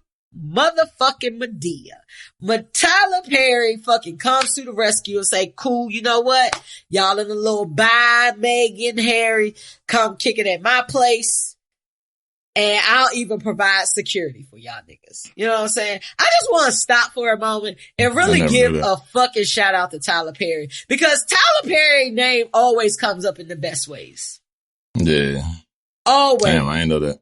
Always. You know what I'm saying? Like Tyler Perry provided them fucking housing and paid for their fucking security. Like, no matter what you feel about Tyler Perry, you know what I'm saying? I honestly believe let me stay right. But it was like in a crib of his, not even like with me, not like even in the guest wing. It was like, you know what? I got this crib over here in fucking LA. Y'all go stay there. I'm in Atlanta doing what I do. Y'all go stay there. It's all on me. All on me. You know what I'm saying?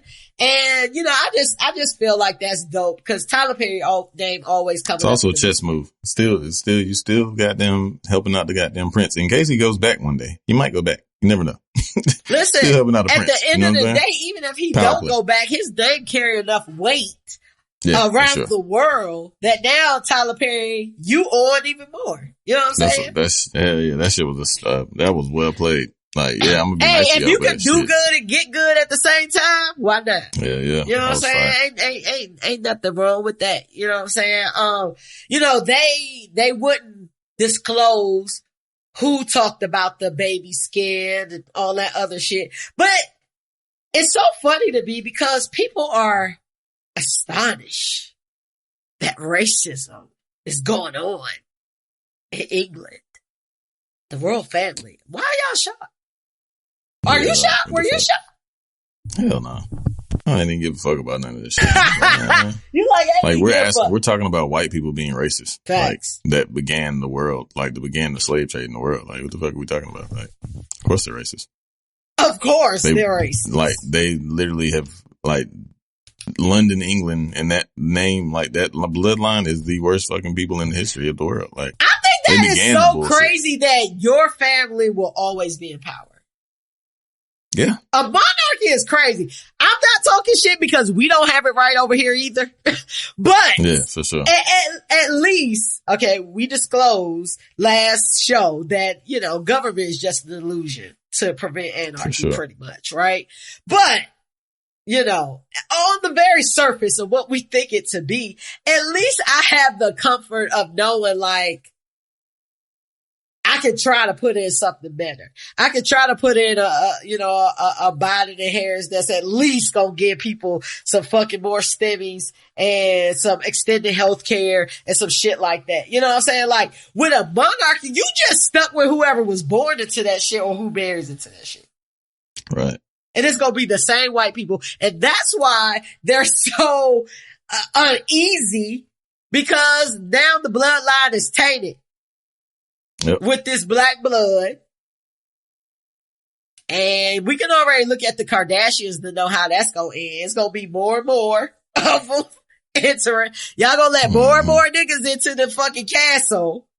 And everything going to be painted black, which is y'all fear. Right. That shit wild.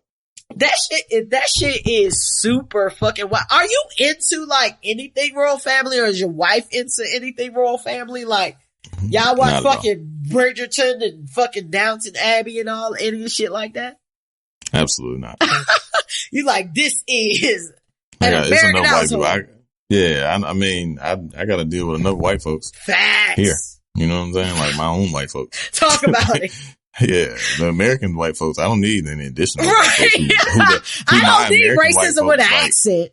Yeah, and then the white folks here try to get away from y'all. Right. You know what I'm saying? Like, so goddamn. Like, you don't need a spot of tea with your racism? Yeah, them niggas sent them niggas over here. Them same ones. They all the same. I'm cool. I don't need no extra ones. Facts. I'm not into none of that shit either. Like, I know a lot of women who are like, yeah, the royals. I didn't know about, like, they screwed over fucking Princess Diana. I did know that shit. I knew that history because that was scandal. Yeah. I remember watching that shit, like, when I was a kid type shit, like, on the news. Yeah. When that shit happened. You know what I'm saying? Like, for real. Oh, we lived through some history, bro. Yeah, that was on TV. Like, that was, like, back in them days, and some shit was like that, like with OJ and the Chase and all that shit. That shit was on every fucking channel you was watching. It was like, shit won't interrupted. Everything get interrupted with that. You know what I'm saying? Like David Koresh, when all that shit went down, that shit was all on the TV. Like, motherfuckers was very true. Waco shootout, Texas. I remember that. I remember the I remember like, this is crazy. I remember like, I don't want to call it the first, but it was the first that I remember, like that school shooting in like Little Rock or Arkansas somewhere. It was like a big school shooting. I don't remember that. No, you know what I'm thinking about? Columbine. Columbine. That's what I'm thinking about. Yeah. You know what I just confused? Banging in Little Rock. It used to be something on HBO. Oh, gangbanging in Little Rock. Yeah. Yes, you remember that? Yeah, that was the shit. Hell yeah. Hey, that That was shit. super crazy. I've been to Little Rock. I've been to that block. Like I forgot the name of that block, but I've been there. Like you been to the bluffs of Little Rock of Arkansas. Yeah, I was in the hood and fucking, man, that shit was lit. Like, we went through there because we was working for Blue Cross, and at the time we had to do like a training because they was like outsourcing, like call centers and shit, you know what I'm saying? So we had to go out there. Source. Yeah, we had to go to, they was doing like overflow calls and shit. And so we had to go to train the people at Blue Cross, Arkansas and shit. You know what? I do remember something like that happening. Yeah. At the Cross. For 2 weeks. It was 2 weeks. I remember because they was like, we got this call center in fucking Arkansas. Like, that was the cheapest place y'all could find people, huh? All the way in fucking Arkansas. That shit was dope, though. Like, it wasn't dope, but like, they had like Riverwalk and shit. Like, we had frog legs and shit. That shit was alright. Like, that shit was alright. That shit was dope. We had like it was like 4 of us that went. Like, they did it for 6 weeks. So the first round of 4 people went at 2 weeks, and then the second round. Hey, this nigga remember the schedule. Hell yeah, motherfuckers getting that per diem shit. I ain't know what the fuck per diem was. Shout out to anytime you can get per diem. Hell yeah. I love anytime I can get some per diem. We was buying the motherfucker. we had a fucking pizza party and shit. I bought the whole motherfucker, all the fucking. Hey, they paid for that pizza party with your checks. You know. Hell yeah. That motherfucker hit that motherfucker, ran the card up, like, hit shit. And then had somebody else that I was with buy me dinner and shit. Like, I ain't give a fuck. Hey, listen, the thing about them back in that day is you had to be reimbursed. Oh yeah, for sure. Like, no, we had cars. Since we was out there for 2 weeks, we had cars. Oh, every time I did something, I had to be fucking reimbursed for everything. Like, when I left that joint and I went to other companies, as soon as I showed up, they said, oh, here go your corporate card. What? Hey, bro, you couldn't tell me shit once I started getting my own corporate card. Now I be having my corporate card, like, hoping I don't accidentally use that bitch because it's the same color as my bank card. Oh yeah, for sure. Hey, but they be real lax, like, oh, if you use your corporate card, just write us a check real quick. They don't have a lot of fucking controls on that shit. Anyway, rounding back for you guys. One thing I give to Harry, not that I take a lot away from him, but the thing that I love about Harry is Harry loves this woman so much that he's willing to give it all up. Yeah. Like, I think that's like the dopest shit ever. Like, if you're willing to give up everything. And anyway, like, it's an institution that's kind of fucked up anyway. Yeah, I mean, you grow up in that shit, man. You like, man, this shit lame. Like, this shit. You know, Harry always been the cool one though. What's the old like, y'all looking niggas killed my brother? mom. The prince. You killed my mom, my nigga. Like, y'all niggas killed my mama. Facts. Like, straight up. Like, y'all That's killed true. my mom. Because she won't with the shit. And y'all, like, you know what I'm saying? That man, that shit it's a lot about his old lady, but like, he probably 50-50. Like, I don't want them to kill my mom. That's you know a good what I'm point. I'm about to fuck out of here. That's a good fucking point. I don't want y'all niggas to kill me. Y'all niggas done kill my mama. That shit's some real shit. Yeah. And now you kind of got the, battery in your back to be like, fuck it. Mm-hmm. You know what I'm saying? Like, would you take away the fact that they're just fucking horrible, right? And killed Princess Diana and all that shit. Is her name Diana or Diana? It's Diana, right? Yeah. Okay. Do you think you could give it all up? Everything that came with that. All the luxuries that came with that shit. Probably not. Hey, that's some real nigga shit. Probably not. You wouldn't give it up for Tim? Yeah, probably so. I mean, I guess. You know what I'm saying? Just say yeah. It'd have to be a conversation. I would have to. Listen, I'd have to have we gonna move means. out like, this castle. I would have to be super rich to continue. Like, I couldn't lose my money. Like, I wouldn't be going back to like having $1 million or some shit. Nah, fuck that. Listen, $1 million probably ain't shit. That's what I'm just saying. Like, I don't want, like, I'd have to still have at least 300-400 million type shit to be able to get on my own. Like, you know what I'm saying? Like, so my whole thing about it is why didn't y'all have y'all own money anyway? Why don't y'all have y'all own money? Like, the way I take the shit in is kind of like, you get money and, you know what I'm saying, your expenses and shit like that is always taken care of. But, maybe I'm too Americanized, whereas if you got a little bit of notoriety, you can make your own income stream, i.e. Kardashians, i.e. people that just know people and get, you know what I mean? Like, people are just friends with celebrities and get clout and can make money off that. You know what I'm saying? So I think that I assume, like, I get it. Majority of your money is tied into this family, but you should have money to leave whenever you want to. And when I'm talking about money, they say he living off his mom money. You know what I'm saying? Like Princess Diana's inheritance and shit. I don't know where she gets an inheritance from. Again, I don't keep up with this shit. I literally just heard this shit a couple of days ago. But apparently he got an inheritance from her, and like it's substantial enough to be able to live. So let's look at the dope parallel here, right? So you got this whole shit where Prince Harry is fucking going outside of the fucking monarchy and marrying for love. And not only is he marrying for love, or, you know, I guess it's love, marrying for love. He's also, you know, marrying somebody that's outside of that shit and giving the shit up. And then you got Coming to America too. That's pretty much kind of the same thing. Mm-hmm. Timing, universe, ooh, I don't know. But I think it's very interesting. I think it's very interesting too how butthurt fucking Piers Morgan is.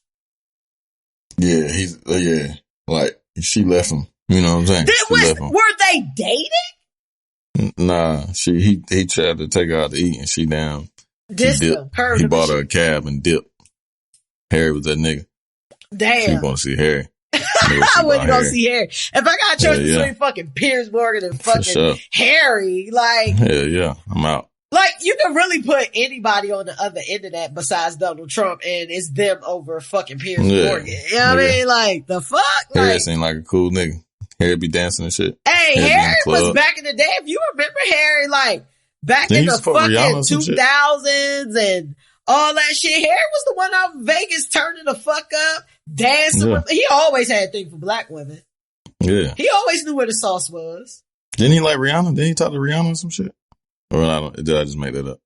I mean, if there were anybody, I would assume it would be Rihanna, but I don't know if that's true. But I'm willing to go with it because it fit. It feels good.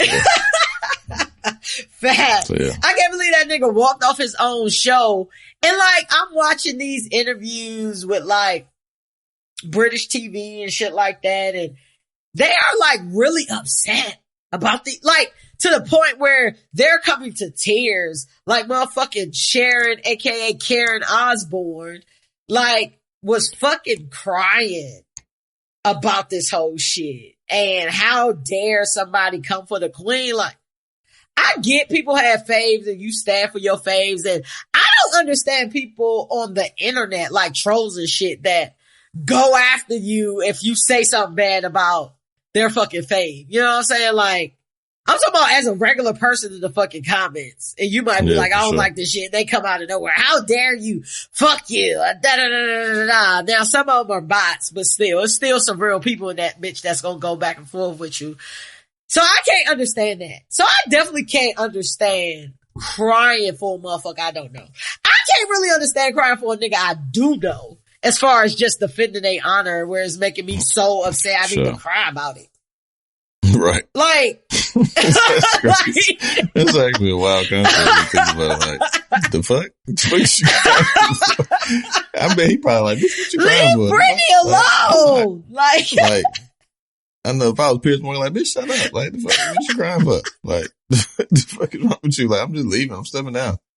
Like, they be like upset. Like, they upset about like they faves. Like, they crying. Karen Osbourne like crying. Piers Morgan is so, I think he more butthurt about Meghan Markle than the perception of the royal family. But this just, you know, like they get a vehicle and they hop in and they, you know, hit the gas and shit. So, you know, that shit is just crazy. But look, it looks like, I thought it was extra fucked up too that this woman said that she felt suicidal, and they said, well, ain't nothing we can do for you. You got Medicaid, you got British Medicaid, go get some tea and some crumpets and hope you feel better. Like, that shit is crazy. But listen, one thing I can say is, so 2020, I guess, was about, waking up a lot of people in regards to Black Lives and Black Lives Matter. And so this is the global edition in 2021, Black Lives Matter global edition. I guess.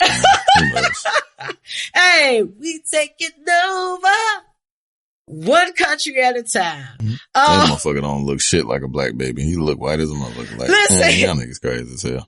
I saw some shit that said, you know some motherfuckers racist when they mad about a bitch who could pass for Italian. No, she don't even look black like she don't even really look black. She look like her mama light skin. Like her mama look mixed. You know what I'm saying? Like, nah, I think her mama dark. Nah, she her mama a darker woman. Hold on, now I gotta look this shit up because I know what her mother look like. Meghan Markle mama. Some damn initial alliteration for your ass. Oh yeah, she a brown skinned woman. She definitely ain't nobody that can pass for not being black though. She ain't. She's not that light where she could not look black, and she got these dreads. She definitely look black. Oh, it's a picture of them side by side. I can see the resemblance now. At first, I couldn't really see the resemblance, but okay. Meghan Markle versus the royal family. Is it literature? This shit, I guess. I don't know. I don't know. I think it's lit. I like when curtains get pulled back, unfortunately. Like, I like seeing what's really under there. I like seeing what the dust bunnies look like so I can know how to proceed. Not that I gave the royal family much attention prior to this. But I like the story. I like, this guy choosing this girl and, this girl exposing England and their monarchy and all that shit. Now, what we really got to get to, who keeps slipping under the radar, is the Catholic Church. Okay, somehow they keep slipping out of the headlines. They just fucking niggas. They ain't really racist. They just fuck. Boys. Yeah, that's what I'm saying. Like all misconduct needs to. You know what I mean? Like, you gotta slow roll these niggas. These niggas ain't finna just turn it around. Like, alright, they giving you one thing. They ain't finna just cut the damn Wait, take what I'm getting. Take what I can get. See, that's how we let Bugs Bunny slide doing blackface and slave jokes. You know what I mean? Saying, you know what? Let's leave good enough alone. Like, fucking disrupt the whole world. I'm down. No, I get it, but they ain't finna do that. They still in control. They still gonna let you know, like, all right, fuck it, we'll give niggas a little bone. We'll goddamn cancel, like, here and there and shit like that, but yeah. Give you all that shit. Fuck that. Yeah, I feel you though. I wouldn't. The fuck? Hey, listen. Give you all that shit. Slow your niggas too. Niggas want to keep niggas on. for this long. Yeah, true. I think the gas being hit on a lot of shit, you know what I'm saying, where niggas gonna have to make decisions on shit. Even if it's just for perception purposes. Yeah. Everybody but the police, cause they stick to their fucking guns. That's what I'm saying. Like, you know what I mean? It's still so many, like, it's so, like, I mean, you gotta take a bite at a time in order to eat an elephant, but goddamn, like. But it's so many elephants. That's the problem. I ain't lying. That big. We in the Sahara out this bitch. Like, it's so many elephants. Fucking woolly mammoths. Facts. Woolly mammoths. You said that Leslie Jones looked like a boar dagger, my nigga. I hope y'all get him for that. Boar daggers. A boar dagger is fucking hilarious. Got that Pumbaa cut. Give me a Pumbaa one blade, please. So Mr. C, y'all remember Mr. C from Mr. C wild as hell. Like, stop touching. If I'm in, like, stop touching me, my nigga. Like, that nigga was touching the fuck out his shoulder. Like, bro, keep your hands to yourself. Like, I know you like men and shit, but stop touching me, my nigga. Go ahead. But the vibes, Mr. C. Okay, so before we get into our commentary, so Mr. C was on podcast, Mano's podcast and shit. And they were talking about the fact that, he's been caught with numerous transsexuals. We've been doing it since 2017. So we've definitely covered a Mr. C transsexual event in these past couple years. But Mr. C is a DJ on Hot 97. And he's been caught with several transsexual prostitutes. And it's not the transsexual part, it's the prostitution part, because that is illegal everywhere but Vegas. But yeah, so it's illegal. So, you know, he got caught up with a couple transsexuals during the time. So he was on Mano podcast and he was talking about the fact that, you know, pretty much, you know, he is okay with anything once. So they asked him, do he like dudes? And he kind of went with I don't want to call it a cover, but he went with the fact that he likes transsexuals. So transsexuals are females who were born male. I don't know where the cutoff is. Is it when you lose babonching? I don't know. It's when you let go of your genitals, you know, or is it how you dress? I don't know. You know, I don't know. But, he was talking about that shit, look mad uncomfortable. However, I feel like, you know, Mr. C has gotten caught with these transgender several times, but in the interview, he never really gave into the fact that he is homosexual, right? He also alluded to the fact that he's never been penetrated or he's never penetrated a man, which kind of leads to my assumption is that he still feels like he is a straight man. Today also I saw where there was this white therapist who was in the gym and talked about the fact that men can have sex with all the men that they want to and still be considered straight because they are not in love with the man. They're in love with the act. I don't subscribe to any of that. You gay. It's fine to be gay, but you gay. Right. Like you can't not, like what? If your dick gets hard or you get aroused by the same sex and you perform like, and you're like, I think if you're attracted to a man, like even if you don't have any fucking intercourse or anything, like if you fucking get aroused by another person. If you're watching gay porn, jerking the fuck off, cause that gets you off sexually. Yeah, you're gay. Listen, I'm not a person that is requiring motherfuckers to subscribe to a label. I think you do what the fuck you want to do. But facts are still facts. Now, do you consider yourself gay? How can you not? Yeah. You know what I'm saying? You can consider yourself bi or whatever the case may be. But I feel like the first time is an experiment and the second time is a lifestyle. Period. I don't care if you did it and you did it all through your teens and then you found a woman that you fell madly in love with and you stayed with her the rest of your life. To me, you're still bisexual because those urges don't go away, but monogamy is a different thing. You know what I'm saying? Like you're monogamous, you're in a monogamous relationship and you choose to, you know, live by those vows. But if the same sex gets you off sexually, yeah. It is what it is, my nigga. You know what I'm saying? You can't make all these caveats that you want to make. Right. Now, when it comes to the transgender thing for me, that's fuzzy. Yeah, that's gay. Yeah. However, I feel like if that person still has a fucking penis, that's gay sex. Like if you know that they're a person that was the same sex as you, regardless of what they changed, they're like, it's still like, cause if that's the case, like you would just, if you like women if you like women, right? If you're saying that you like women, but you just like them to be men dressed up as women, like you don't have sex with women. You still have, like, regardless if they say they do or don't have, like their anatomy and biologically, they're still a man. You know what I'm saying? Or they're still the same. I don't know. This shit is confusing. That's what I said. I was like, that's a little touchy, but I do stand firm on the fact that if they still have a penis and y'all swore fighting, that's gay sex. Now, if they've had the full whatever, because I am a person. I feel like, you can, it's like attraction is not necessarily, is about gender. You can generally have an attraction to somebody because you really fucking dig who the fuck they are, right? And there ain't nothing wrong with that.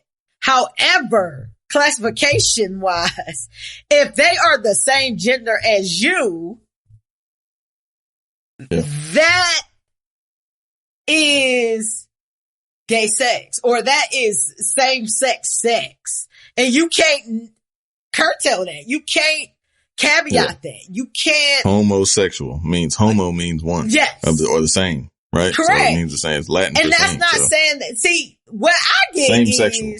you fucking, you are homophobic and homosexual, and that shit is clashing for you. Mm-hmm. You know what I'm saying? You homophobic, you want your cake and eat it too. You know what I'm saying? Or you want your cake ate. Yeah. And eat it too. You know what I mean? Like, it just is what candle. it is. What you say? Or your candle blown out. Right. Like, you like certain things. You know what I'm saying? Even motherfuckers who feel like, oh, I only got head from a nigga that was a crackhead. Like, if you have man jaws on your balls, that is a sexual act. That's wild. If you go to jail and you are gay for the stay, I don't give a fuck that you decide that you, strictly clitly when you get out of jail. Like, if you are in jail and you had sex with me, and I feel like that's the thing that gets swept under the rug a lot too. Oh yeah, niggas be fucking. Niggas be fucking niggas in jail. Yeah, it's a fact. For sure. Like, niggas be fucking niggas in jail. And y'all women who, like, I watch Love After Lockup. That's one of my favorite reality shows. And y'all dating these niggas who were in jail. Like, it's this one chick on the joint that's dating a nigga who went to jail when he was fucking 17 and he did 12 years in jail. And he just got out. What you think he was doing in that bitch, bruh? It's a long time. That's a long time. And a long time in, like, your sexual life. Like, motherfuckers getting wrapped up at 17 for real, like, where they starting to go in.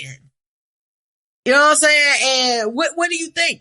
And I'm not saying, first of all, I'm not saying that anything is wrong with anybody who chooses to do any of these things. It's about the transparency and letting your partner know certain things so that they can make certain decisions. You know what I'm saying? Right. And then it's a problem when you going out here gay bashing and you homophobic and all that shit and you just had your booty hole plugged.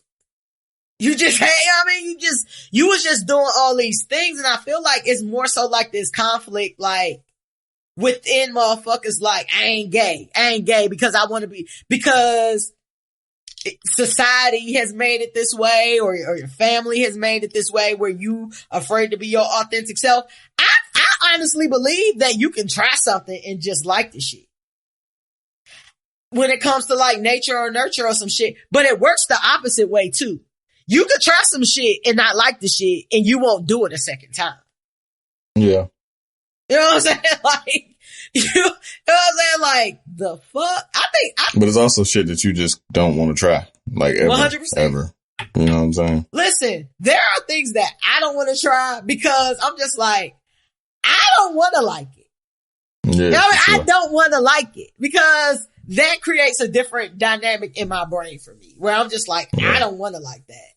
You know what I'm saying? Like, I was about to go into it, but I'm definitely not. But like, still, like, if you don't like something, you're not going to do it again. Like, I don't care if it's for money. I don't give a fuck. Like, you could be like, I was down on my luck and the only thing I could do was suck dick. No, if you couldn't develop any other skills, you chose to suck dick for money. A fact. You know what I'm saying? Like, that ain't the only thing. As long as it's a fucking shovel in a yard out here and a motherfucking lawnmower, like you, like, grass, for sure. You can figure out, you know what I'm saying? Like, you can figure out a way to make money. Oh, but that shit is super fucking crazy that there's out there. But I also find it funny, like, we've mentioned this on the show before, like, I feel like a lot of men, especially like in the industry, like music industry, hip hop and shit like that, are okay with niggas who do gay shit long as they don't labeled themselves as gay.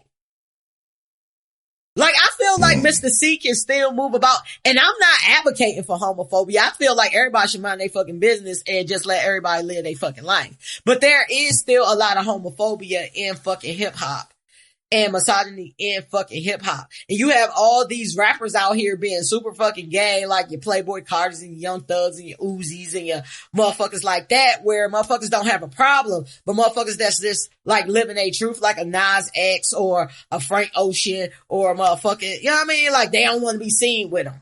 But it's only because they've labeled themselves as gay. As long as niggas don't label themselves like they okay with it, like, bruh, Prince was mad gay. I'm sure Prince was mad bisexual. We let Prince rock, as we should have. Yeah. Because he was a great musician. But you never hear about niggas talk about the fact that Prince was mad flamboyantly gay. But I don't know, like, out of all the stories, like, I ain't never heard no gay stories of Prince, though. Like, outside of, like, the things that we saw visually with his ass out and wearing heels and all that shit, like, at this point, somebody would have some gay stories. Hey, all the fucking orgies and shit they said Prince was in, especially, you ain't gonna tell me it wasn't no sword fight, nothing. I'm just saying, I just never heard. I heard fucking Richard Pryor sucking dick. You know who could give us the tea? Paul Mooney, all that shit. True. That is very true. Like niggas said, like Quincy Jones. I was about to say, Quincy Jones would give us the tea. That's exactly what I was about to say. Quincy, he was working with Lil Tevin and shit. They did the fucking When Doves Cry type shit. He helped produce that shit. True. They let Lil Richard cook too. And we know Lil Richard was gay. Lil Richard was definitely a sweet meat. I don't know, man. Lil Richard had a wife. Yeah. Significant other of the female form. Right. But we let him cook. And he was definitely fruity tooty on the Rudy. Yeah. Hey. They need to do a story on Lil Richard. That'd be dope. Yeah, they do. I think it has been a story on Lil Richard. That's how I know he had a wife. Yeah, I want to say I have seen that. But yeah, that shit was super dope. Fucking men thinking that you could suck a little dick or something but still be straight. It's little shit. I can't fuck with that. Hey, listen.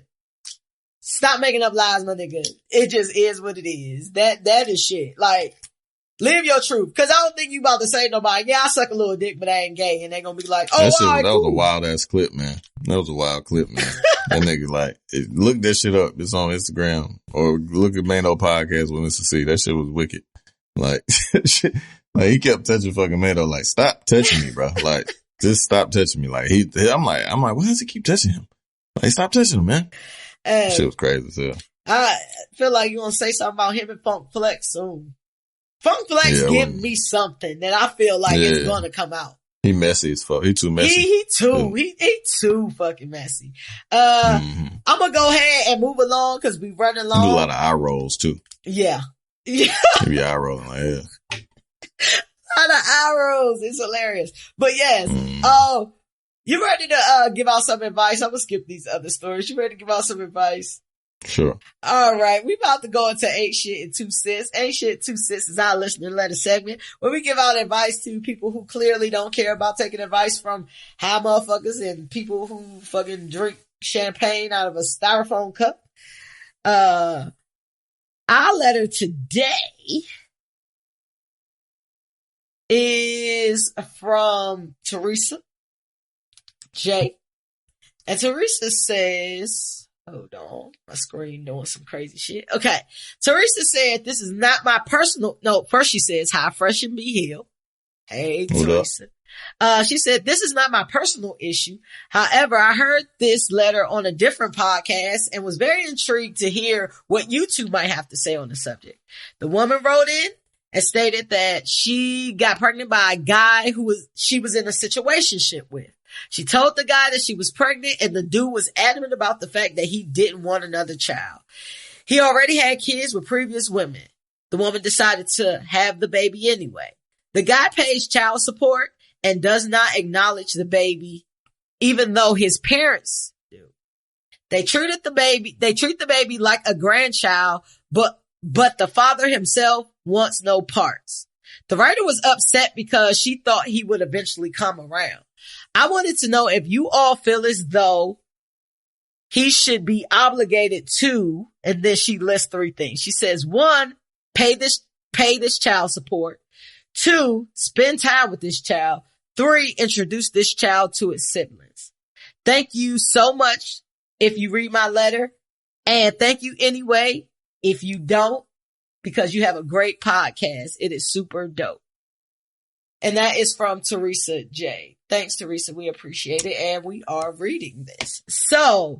One time for Teresa. It was mad shit going on in that shit, man. You got to give me the summary again. So basically, got you. So basically, Teresa is saying that chick got pregnant by a dude she was just in a situationship with. Wasn't like her boyfriend, some shit, some friends with benefits, jump off type shit. She got pregnant. Bro said, I don't want no kids. I'm assuming advocating for maybe an abortion or something like that. She said that old girl decided she was having a baby anyway, whether he wanted a kid or not. She's asking us, since the dude was basically stated up front, he didn't want no kids, and she decided to have the child anyway, should he be obligated to pay child support? Was the first question. Should he be obligated to spend time with this child, even though he stated that he didn't want no children? And is he obligated to introduce the child to its siblings? That's a tough one. Because I be feeling like that shit ain't fair. Like it's weird. It's like a catch-22, right? I know exactly where you're going, but yeah, go ahead. Like, if she wants to keep it, like, what if the roles were reversed, where she didn't want to keep it and he did, right? Yeah. Like, he's just as much as involved in this process as she is, but it's her body, and I get all that, women's choice and women's rights, and I'm totally with all that. Totally supported it all, have had to endure some of that myself, right? But at the same time, even kind of similar to the situation, not necessarily, but, like, it's tough. Like, it's tough because, I mean, at the end of the day, like, the approximate cause is having sex. Like, right? The so odds, y'all both took that risk. Yeah, you both took that risk, and this is the reward that you receive from that risk, right? So, or like, consequence, depending. Yeah, depending on where you stand. Whatever. Consequence for him, reward for her. Yeah, and shit, consequence for her too. Yeah, I mean, the benefit too. But at the same time, now you got a person. She had the choice to. But now you want that, but you didn't, like, you have a person that doesn't want a child with you. Yeah. Right. So that's the consequence, and that's the, you know what I'm saying? Like, and the reward for that too. So that shit is, man, I don't know. I spell all that. I don't know, man. Because I see, like, both sides. Like, I understand, like, I've been on both sides of on the barrel on that one. You know what I'm saying? So, actually, you've been in a situation where you wanted the chick to have a baby and she aborted it? Well, kind of, sort of. I just didn't have the option. Like, I didn't know any of that. Like, she tells me after the fact, like, I was, saying pregnant and I had an abortion. I'm like, oh, okay. Like, do you think you would have wanted that baby at that time? Yeah. I probably not. I was young as fuck, but yeah. I mean, at that point, yeah, because I had already had one when I was like 19. So, like, and that was a agreed upon thing. But at that point, like, I didn't want to just, that was a weird feeling. Like, that shit is not a good feeling. You know what I'm saying? Like, it's a very uncomfortable feeling to do that, because it's like, at the end of the day, like, you're killing off your people. You know what I'm saying? So, like, I don't feel like that at all. Have you ever had one? I wouldn't disclose that on this show. But I don't feel like that. I don't feel like that only because I'm not, I don't think I am, life begins at the time of, inception? What's the word? Conception. That's how far it is for me. I think that at a certain point in time when this thing actually becomes a breathing, living thing, yeah, that's a problem. But if we pop what about like 6 months type shit? No, not like that. You can't get an abortion at 6 months. But I feel like anything up until the point where you can detect a heartbeat, like where you have arms, legs, like this can function. Mm-hmm. You know what I'm saying? Like, I think you have the choice. Listen, I I was very adamant that if I got pregnant during the times in which I was in a position to get pregnant, I was having an abortion, right? I've always known that. Like, I've never wanted children. Children has never been something on my list of to-dos, right? So I already knew that, but that was, teens and very, very early 20s. And even then I always knew like that's not something I wanted in general, but definitely not something I wanted at that age. I wanted, I had other goals that I was trying to accomplish, and a child was not part of that. But I also feel like I'm on the fence with it too, B, only because I feel like y'all too made this decision to have sex knowing the consequences, right? You can do your pull and pray. You can either wear a condom and that shit bursts. You know what I'm saying? You still know that these are risks that you have when you have sex, right? And especially have sex with somebody that you're not married to. Children come from sex. Yes. Children come from sex. Like, you can't get pregnant from a toilet seat, like none of that shit. So it is a very, proactive, like you are agreeing to go into this act that has these particular consequences to it, right? And I'm kind of on the fence because I feel like if the nigga said, I don't want shit to do with this, and you on your own if you choose to, I kind of feel like I'm like 60-40. Like, I 60% feel like he can leave. Because you're in a position where you can make a choice whether you want to create life with this person. But I also believe that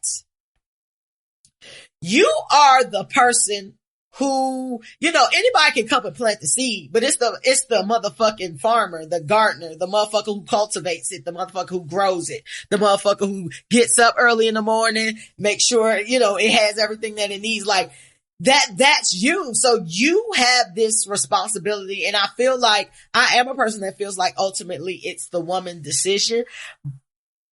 And with two adults deciding to have sex, as the man, you kind of got to understand that she can still do this without you. So that's another risk that you take on, knowing that you may be financially obligated.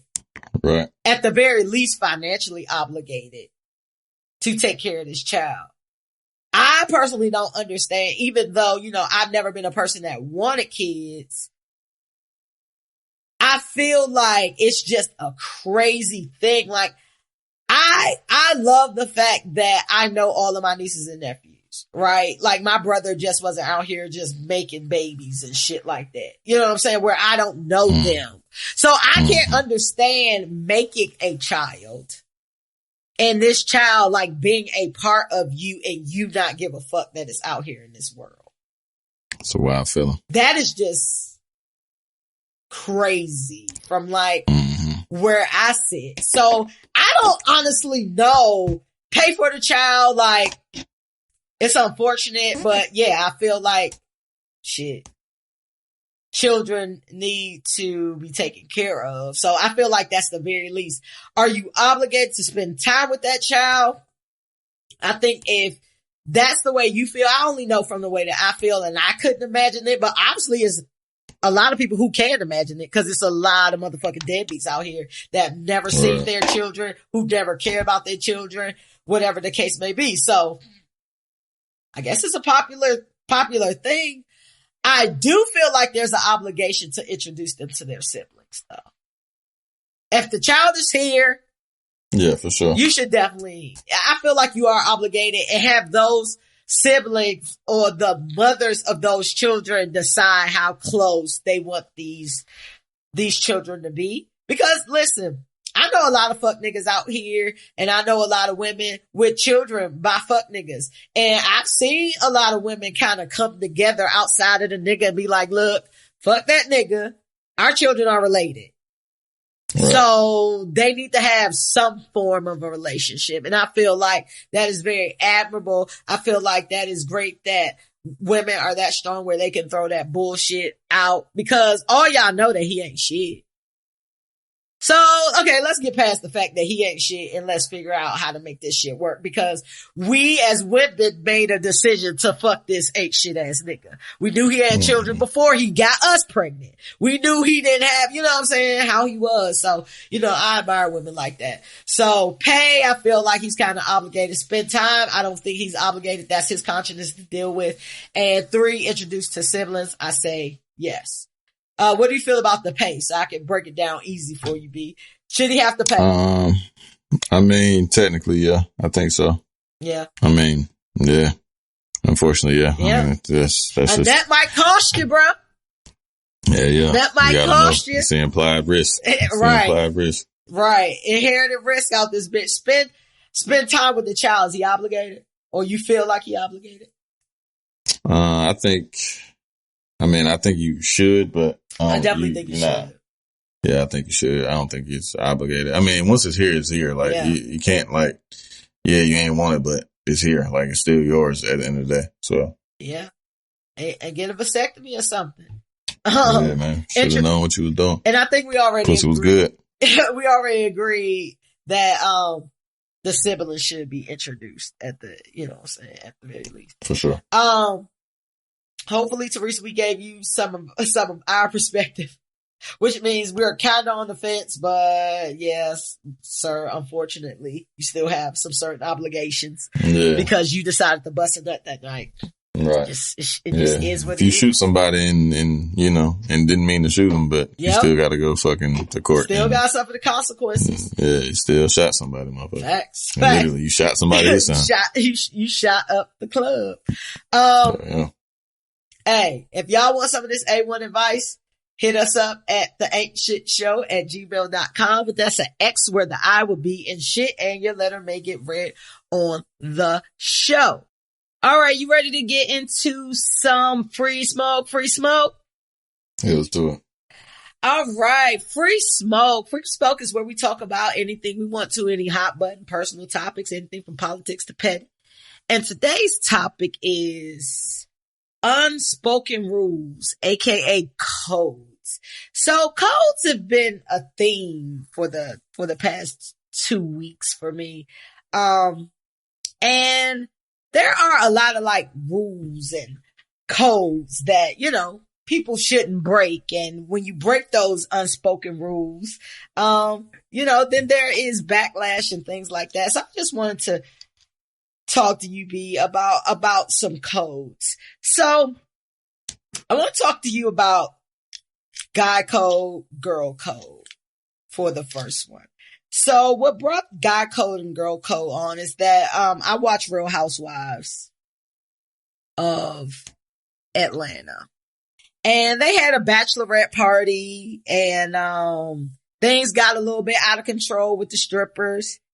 Somebody allegedly, we think Portia and Tanya had sex with this stripper Bolo, who has like a fucking 15-inch penis. They think that they had sex with him at the party.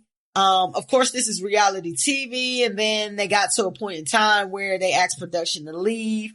They covered up the cameras, and they tried to have Cynthia like a real bachelorette party, and it was hosted by Candy. And Candy is a freak. Candy has probably been at some of those Tighe and Tiny parties, or orgies and shit of that nature. But what I love about Candy, she don't try to hire her freaks. She has a fucking toy line and all that shit. Like, she does burlesque shows, like all that shit. Candy, shout out to Candy. Candy get money too. Like, she a hustling ass motherfucker. She gonna get this paper. She makes Real Housewives of Atlanta one long infomercial for all of her businesses. Yeah. Oh, the restaurants, the toys, the shows, the music, everything. If you're going to be on reality TV, I feel like you should follow fucking Candy, because that should be a platform to do exactly what she's doing with it.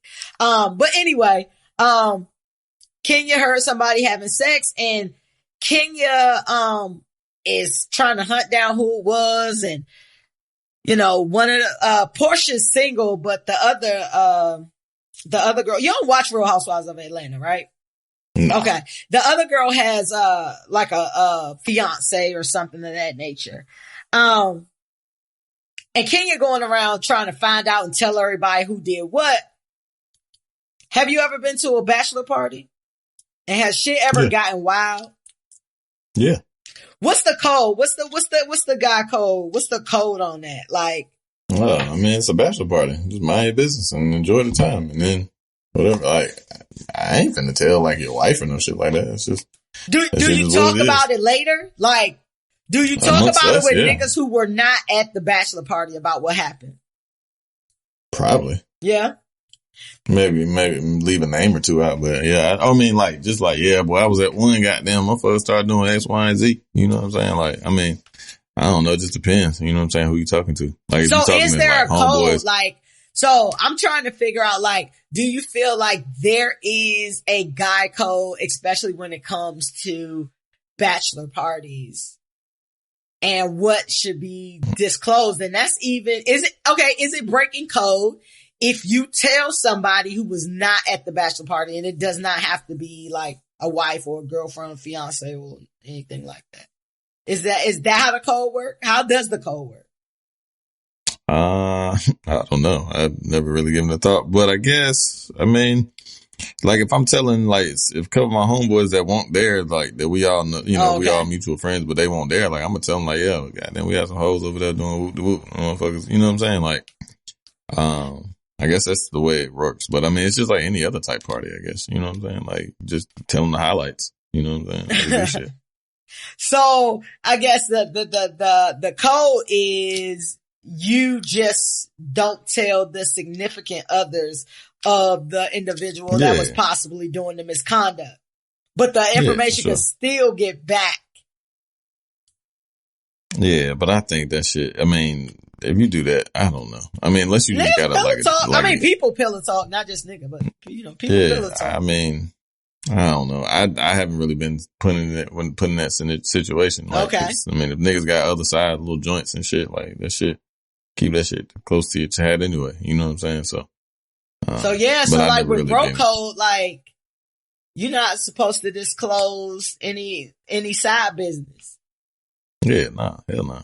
I don't want to get in people's relationships and shit. Like, that shit ain't, you know what I'm saying? Cause I just steer clear. I don't want nobody in my shit. I don't be in nobody else shit. That's just how, that's kind of my MO. Yeah. You know what I'm saying? I feel like we talked about something very similar on the show before, and you was like, that's your stance. Like, you just out of some shit. And I'm like, well, it just depends on who it is for me. Like, if this my friend and I know some fuck shit going on, like, if I don't like the motherfucking shit, but if like the other person, like my people sitting there for the other, then like I definitely would. But if like I fuck with both of them, you know what I'm saying? Like I don't know, man. Like I just gotta steer clear. I don't want no parts of that shit because I don't want nobody in my shit. Like mind your fucking business. Like don't be I don't want nobody in my relationship, and I don't want to be in nobody else shit. Because then like if you do tell and all that other shit like that. Like, and motherfuckers still stay together, like, you gonna be the fucking, like, the rat in the situation. Yeah. And I don't want to deal with that. No. Yeah, that's exactly why I take my shit is really, like, on a case-by-case basis. I don't have, like, a hard stance. If you're not my friend, I don't give a fuck. But this is only talking about, like, if you are my friend, it depends on what type of friend that you are. Because there are friends that I know, I've seen they significant other wilding, or they significant other has disclosed to me the shit that they've been wild, but I know you weren't gonna leave. You know what I mean? So I ain't say shit. Yeah. And this was a good friend. And I ain't say shit cause that ain't my place. Like, you ain't gonna leave. What am I telling you for? I'm only telling you a piece of information because I feel like you should know in order to make decisions for your life. If I already know what your decision is, hey, it ain't no point for me telling. You know what I'm saying? Like, it ain't no point for me telling you.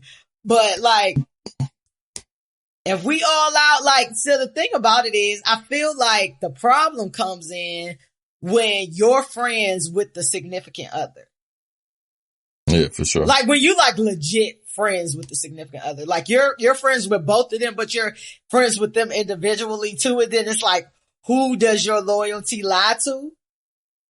Stay out of it. My thing is, I advocate on the back end, like, yo, you shouldn't be doing some shit like this. Like, you shouldn't be doing it. But just tell the motherfucker, tell the motherfucker who doing it, like, bro, you know that shit ain't right. You know what I'm saying? Like, but shit, that's it. Like, you can't, like, don't be meddlesome. You know what I'm saying? Cause that shit can end friendships and all that other shit like that. Like, tell the person who's doing wrong, in my opinion, tell the person who's doing wrong that they doing wrong, and then put it on their mind if they do what they will with it. And then, you know, like the other person, like, that shit, I wouldn't do that. Like, I ain't never been the type to do that. And I ain't trying Like, to. ain't You know trying. what I'm saying? Listen. Like, motherfucker, if the other significant other, if I don't fuck with them like that, and like, yeah, y'all might even been together for mad long, but we ain't cool like that. You my nigga dog, or you my homegirl, like to the point where like, yeah, that's different. My shit is where my loyalties lie. Shit, like, where my loyalties lie. Like, yeah. You know what I'm saying? Like, listen, I know motherfucking friends of mine who have had, you know, awesome fucking significant others, and they done did dirt. And, you know, I try to talk to them like, bruh, like, cause your person you with might just be a good person. I'm like, nah, you know, you don't want to fuck that up. You know what I'm saying? But I'm not about to go snitch. You know what I'm saying? Like, I'm not about to go then, say like, no shit. Like, motherfucker got to do them. Like, you know what I'm saying? Everybody got down, you know, shit, you don't know what the fuck going on in that relationship at the same time. You know what I'm saying? Like, motherfucker might not be feeling the need somewhere. So, like, I just stare like, bro, like, I'm like, boy, you wild as hell. You crazy as hell. But, shit, like, I know how the game go. I don't know, like, shit, you do your thing and goddamn, you know, continue to do it. And some people, it is a catch-22. It's a damned if you do and a damned if you don't. You know what I'm saying? Cause when they find out about it, your name gonna get thrown in there. Oh yeah, you was there that night, such and such went down, like whatever. And they're gonna be like, oh, why you didn't tell me? You know what I'm saying? I've been in them type situations too. Cause I was keeping the buck. I was like, cause you wasn't gonna do nothing. So why? I don't feel bad about that. You know what I'm saying? Yeah. Listen, if I lose a friendship doing the right thing, I don't really give a fuck. You know what I'm saying? If I know I did what I feel as though was the right thing, it's different if you did some dirty shit. But if you feel like you did the right thing, hey, ain't nothing I can do about that. I'm not about to beg nobody to be my friend. You know what I'm saying? Yeah. Like, if you feel like you can't fuck with me because of something and we can't work through it, I mean, it is what it is. Do what's best for you. Some people here for a reason or a season. You know what I'm saying? Like, it is what it is. I ain't never been worried about that, ever. I ain't never been worried about that. But I just think that it is so crazy, like, all the caveats that kind of come, like, with codes and, like, relationships and things like that. So we talked about, like, G code, right? So you had motherfuckers like Bobby Shmurda that just came out cause he ain't snitch. You got motherfuckers like Lil' Kim who did a whole year. Y'all be forgetting Lil' Kim was in jail for a year. You know what I'm saying? Remy Ma there's a lot of female rappers that have been in jail too. The Brat was in jail. Remy Ma was in jail. Motherfucking Lil' Kim was in jail. Like, all our rappers at that point in time went to jail. But Lil' Kim went to jail because, you know what I'm saying? Like, she didn't snitch. And then you got motherfuckers out here, you know what I'm saying? Like, Clown Hair 6ix9ine that semi-thriving still, even though I heard that money running out, just like Homeboy said. We've talked about the G code on here and whether you are a civilian or not. If you was in that Bobby Shmurda situation, would you have did those years, that 6-7 years? Yeah, I would. I mean, in theory, I never represented with that shit, but like my morals at this point in life, like if we did, my thing is like if we did a crime together, you know what I'm saying? Like, and we both got knocked, then like I gotta wear that, you know what I'm saying? Like, but if, you know, if I'm a civilian, we ain't doing shit, like I don't feel like I gotta wear no shit like that, so, you know. Yeah. So like if it was a situation where it was like your nigga or some shit, but you still didn't have nothing to do with it. Like what I would do is again stand on my morals. So if I did some shit and my homeboy was with me and got caught, but I did it solely, like I'm aware the charges. Like I ain't finna let that man go down on the strength. So all I can do is act on my own morals. You know what I'm saying? And I think that's what everybody got to, you know, consider. You know what I'm saying? And you know, if I did some shit and I got myself in trouble and I got us in trouble, but I was the sole reason behind that shit and you just was there, then nah, you know what I'm saying? But if like you had, you know, if I got caught and, you know, you got away, I ain't finna rat on you. You know what I'm saying? Like, you just got away. You know what I'm saying? Like, but if but, you know, that's kind of how, you know, like I said, in theory, that's how it sound. You know what I'm saying? But. Yeah. I feel that same exact way. Like, because if we did something together, then I got caught, that was a risk. You know what I'm saying? That's what we've been talking about. Just like having a baby type shit. Yeah, right. You take certain risks, and you know what I'm saying? Risk is high reward. You know what I'm saying? High consequence. You know what I'm saying? So if you're willing to take the risk for it, but if I got caught up in some shit that I wasn't in, I would expect my friend to do exactly what you said. Like, nah, I act alone, motherfucking person that has shit to do with that shit. Because if you don't, then we ain't friends anyway, and I'm definitely snitching, bruh. I might not talk some shit about you, but I'm gonna definitely tell you how the shit don't have nothing to do with me. Right. Like, 100%. So, like, I forgot, like, Lil' Kim wasn't even a part of the motherfucking melee. She just was lied on the stand about what her crew and them did. Right. So, like, would you have taken that year? I don't know about that one. Shit, I mean, fucking Mike Vick, his people ratted on him. His main nigga ratted on him, and he was the one that was doing the dog shit. And he was, you know, top nigga in fucking NFL and lost everything for that shit. You know what I'm saying? Like, in that situation, like, if I know, like, if we can make a deal, like, boom, I'll take it, you know what I'm saying, just hold my people down. Like, nigga, that nigga was worth $100 million. Like, he could definitely have, you know what I'm saying, set you up for a couple years and catch your family up for a couple years so that he can continue to rock. You know what I'm saying? But that, again, goes to show everybody ain't solid. You know what everybody ain't solid. That is very true. What about friend code, right? So, are you, like, we all have various degrees of friendship and what we hold our friends, you know what I'm saying, in regard, like high regard or whatever. I've never been a person to necessarily have a quote unquote best friend. I have different friends that I very much adore and appreciate and love for different reasons. I don't think that I have a friend that I'm just like, this is my best friend. I have really good friends, really old friends, really loyal friends, people I love. But on a friend code, are you the type of person that is okay with your friends being friends with someone that you don't like? Yeah. Yeah. I mean, like, as long as that shit ain't impairing our relationship, you know what I'm saying? Like, I ain't got nothing to do with that. Like, cause there's motherfuckers that I don't like that motherfuckers like, you know what I'm saying? Yeah. So, and motherfuckers, I'm sure there's a lot of motherfuckers that don't like me that my people like. So I'm fine with that. Like, I don't give a fuck. I ain't got to be you around. Think there's a lot of people that don't like you? I'm sure it are. I don't give a fuck. You know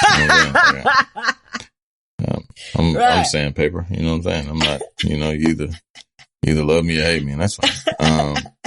But it's people that I don't like that, you know what I'm saying, motherfuckers fuck with. Like, I got mad homeboys that, like, fuck with other niggas that I don't really fuck with like that, you know what I'm saying? Like, and I don't be like, nah, nigga, I just be like, you know, I don't fuck with that nigga like that. When they be finna do with shit with that, I'm like, shit, I'm gonna catch up with you, you know what I'm saying? 'Cause I don't even fuck with buddy like that, you know what I'm saying?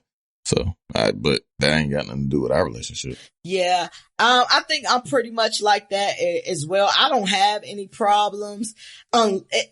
It depends on two factors. Like, if my name being brought up and we supposed to be friends and you let motherfuckers talk shit about me, you know what I'm saying? Like, that's gonna be a problem. Cause you supposed to be my friend. You know what I'm saying? Like, right. So that's one. And then the other part of it is, to me, is like, what is the moral character of that person? Do we just not get along, or they are involved in some shit where I'm just like, how can you be friends with a person like that?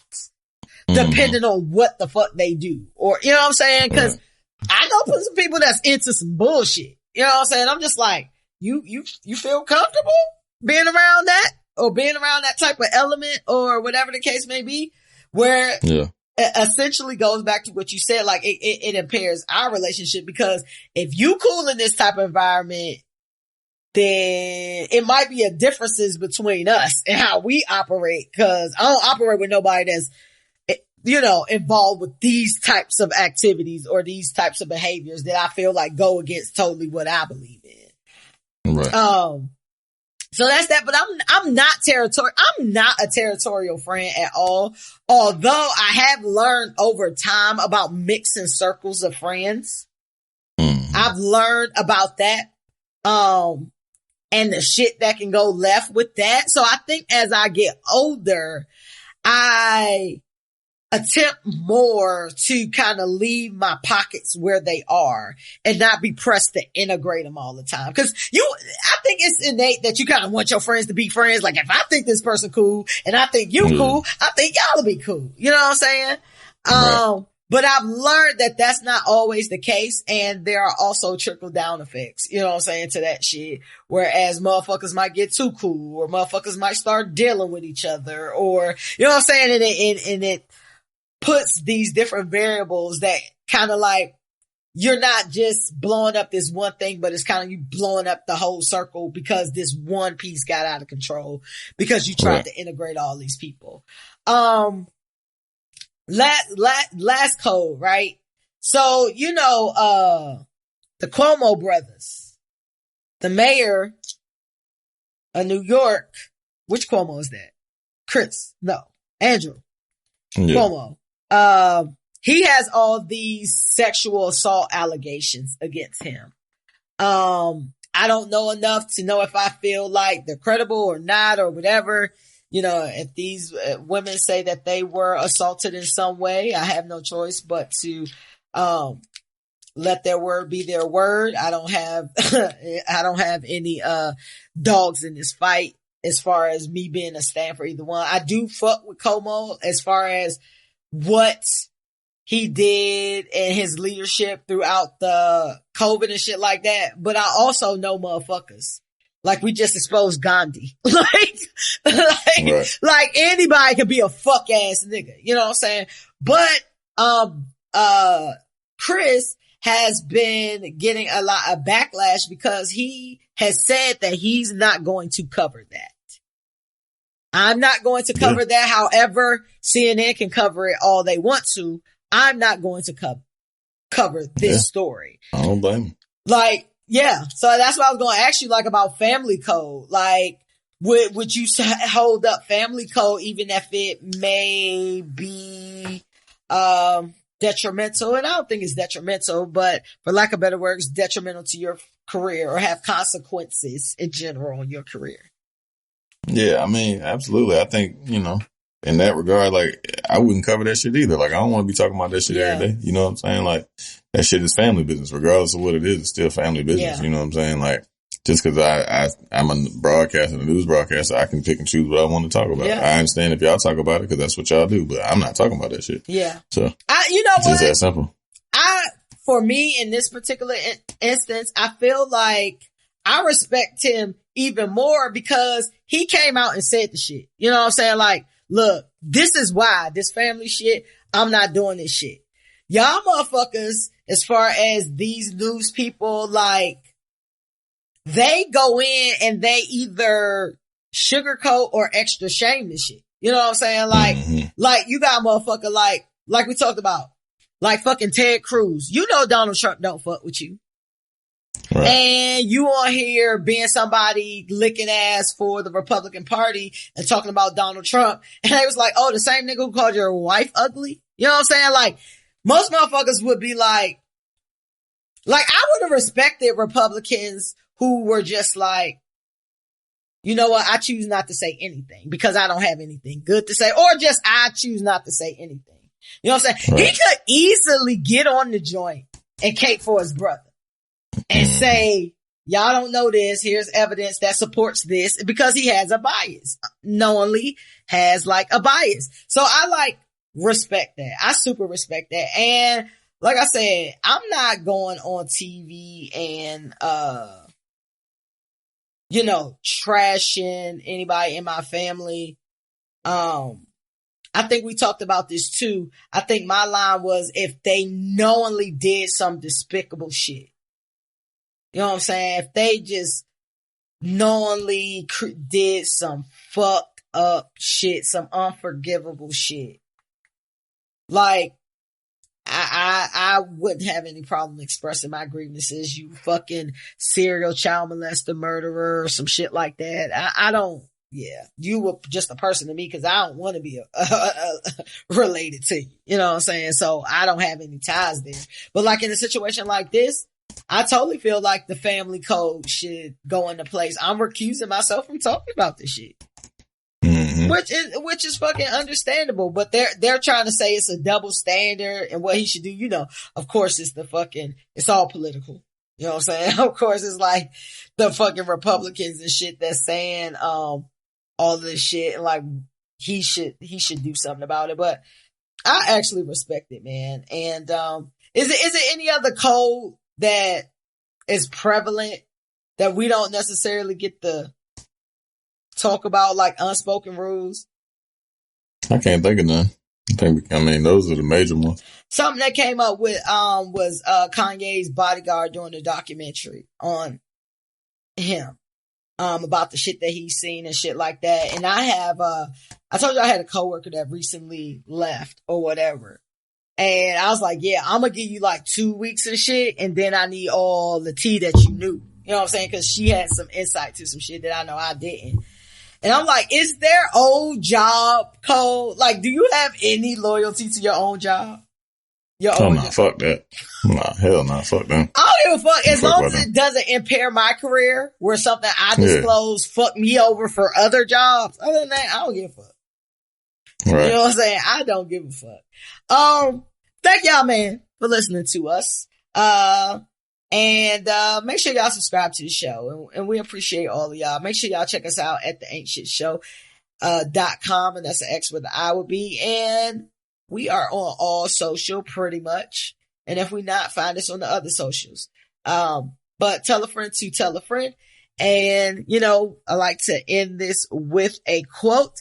And this is actually a quote, by Sean Carter. And it's actually a bar, really. And I posted it this week and I was like, yo, I'm gonna say this joint on the show. And it's, basically about asking people for help or getting advice from motherfuckers who think they know it all. And the people who doubt you. And it says, as for the critics, I don't get it. Everybody can tell you how to do it, but they never did it. Mm-hmm. Sean Carter, trust your gut, man. Trust your gut. Don't let small minds, impair you for real. And until the week after next, I want you to, manifest your destiny.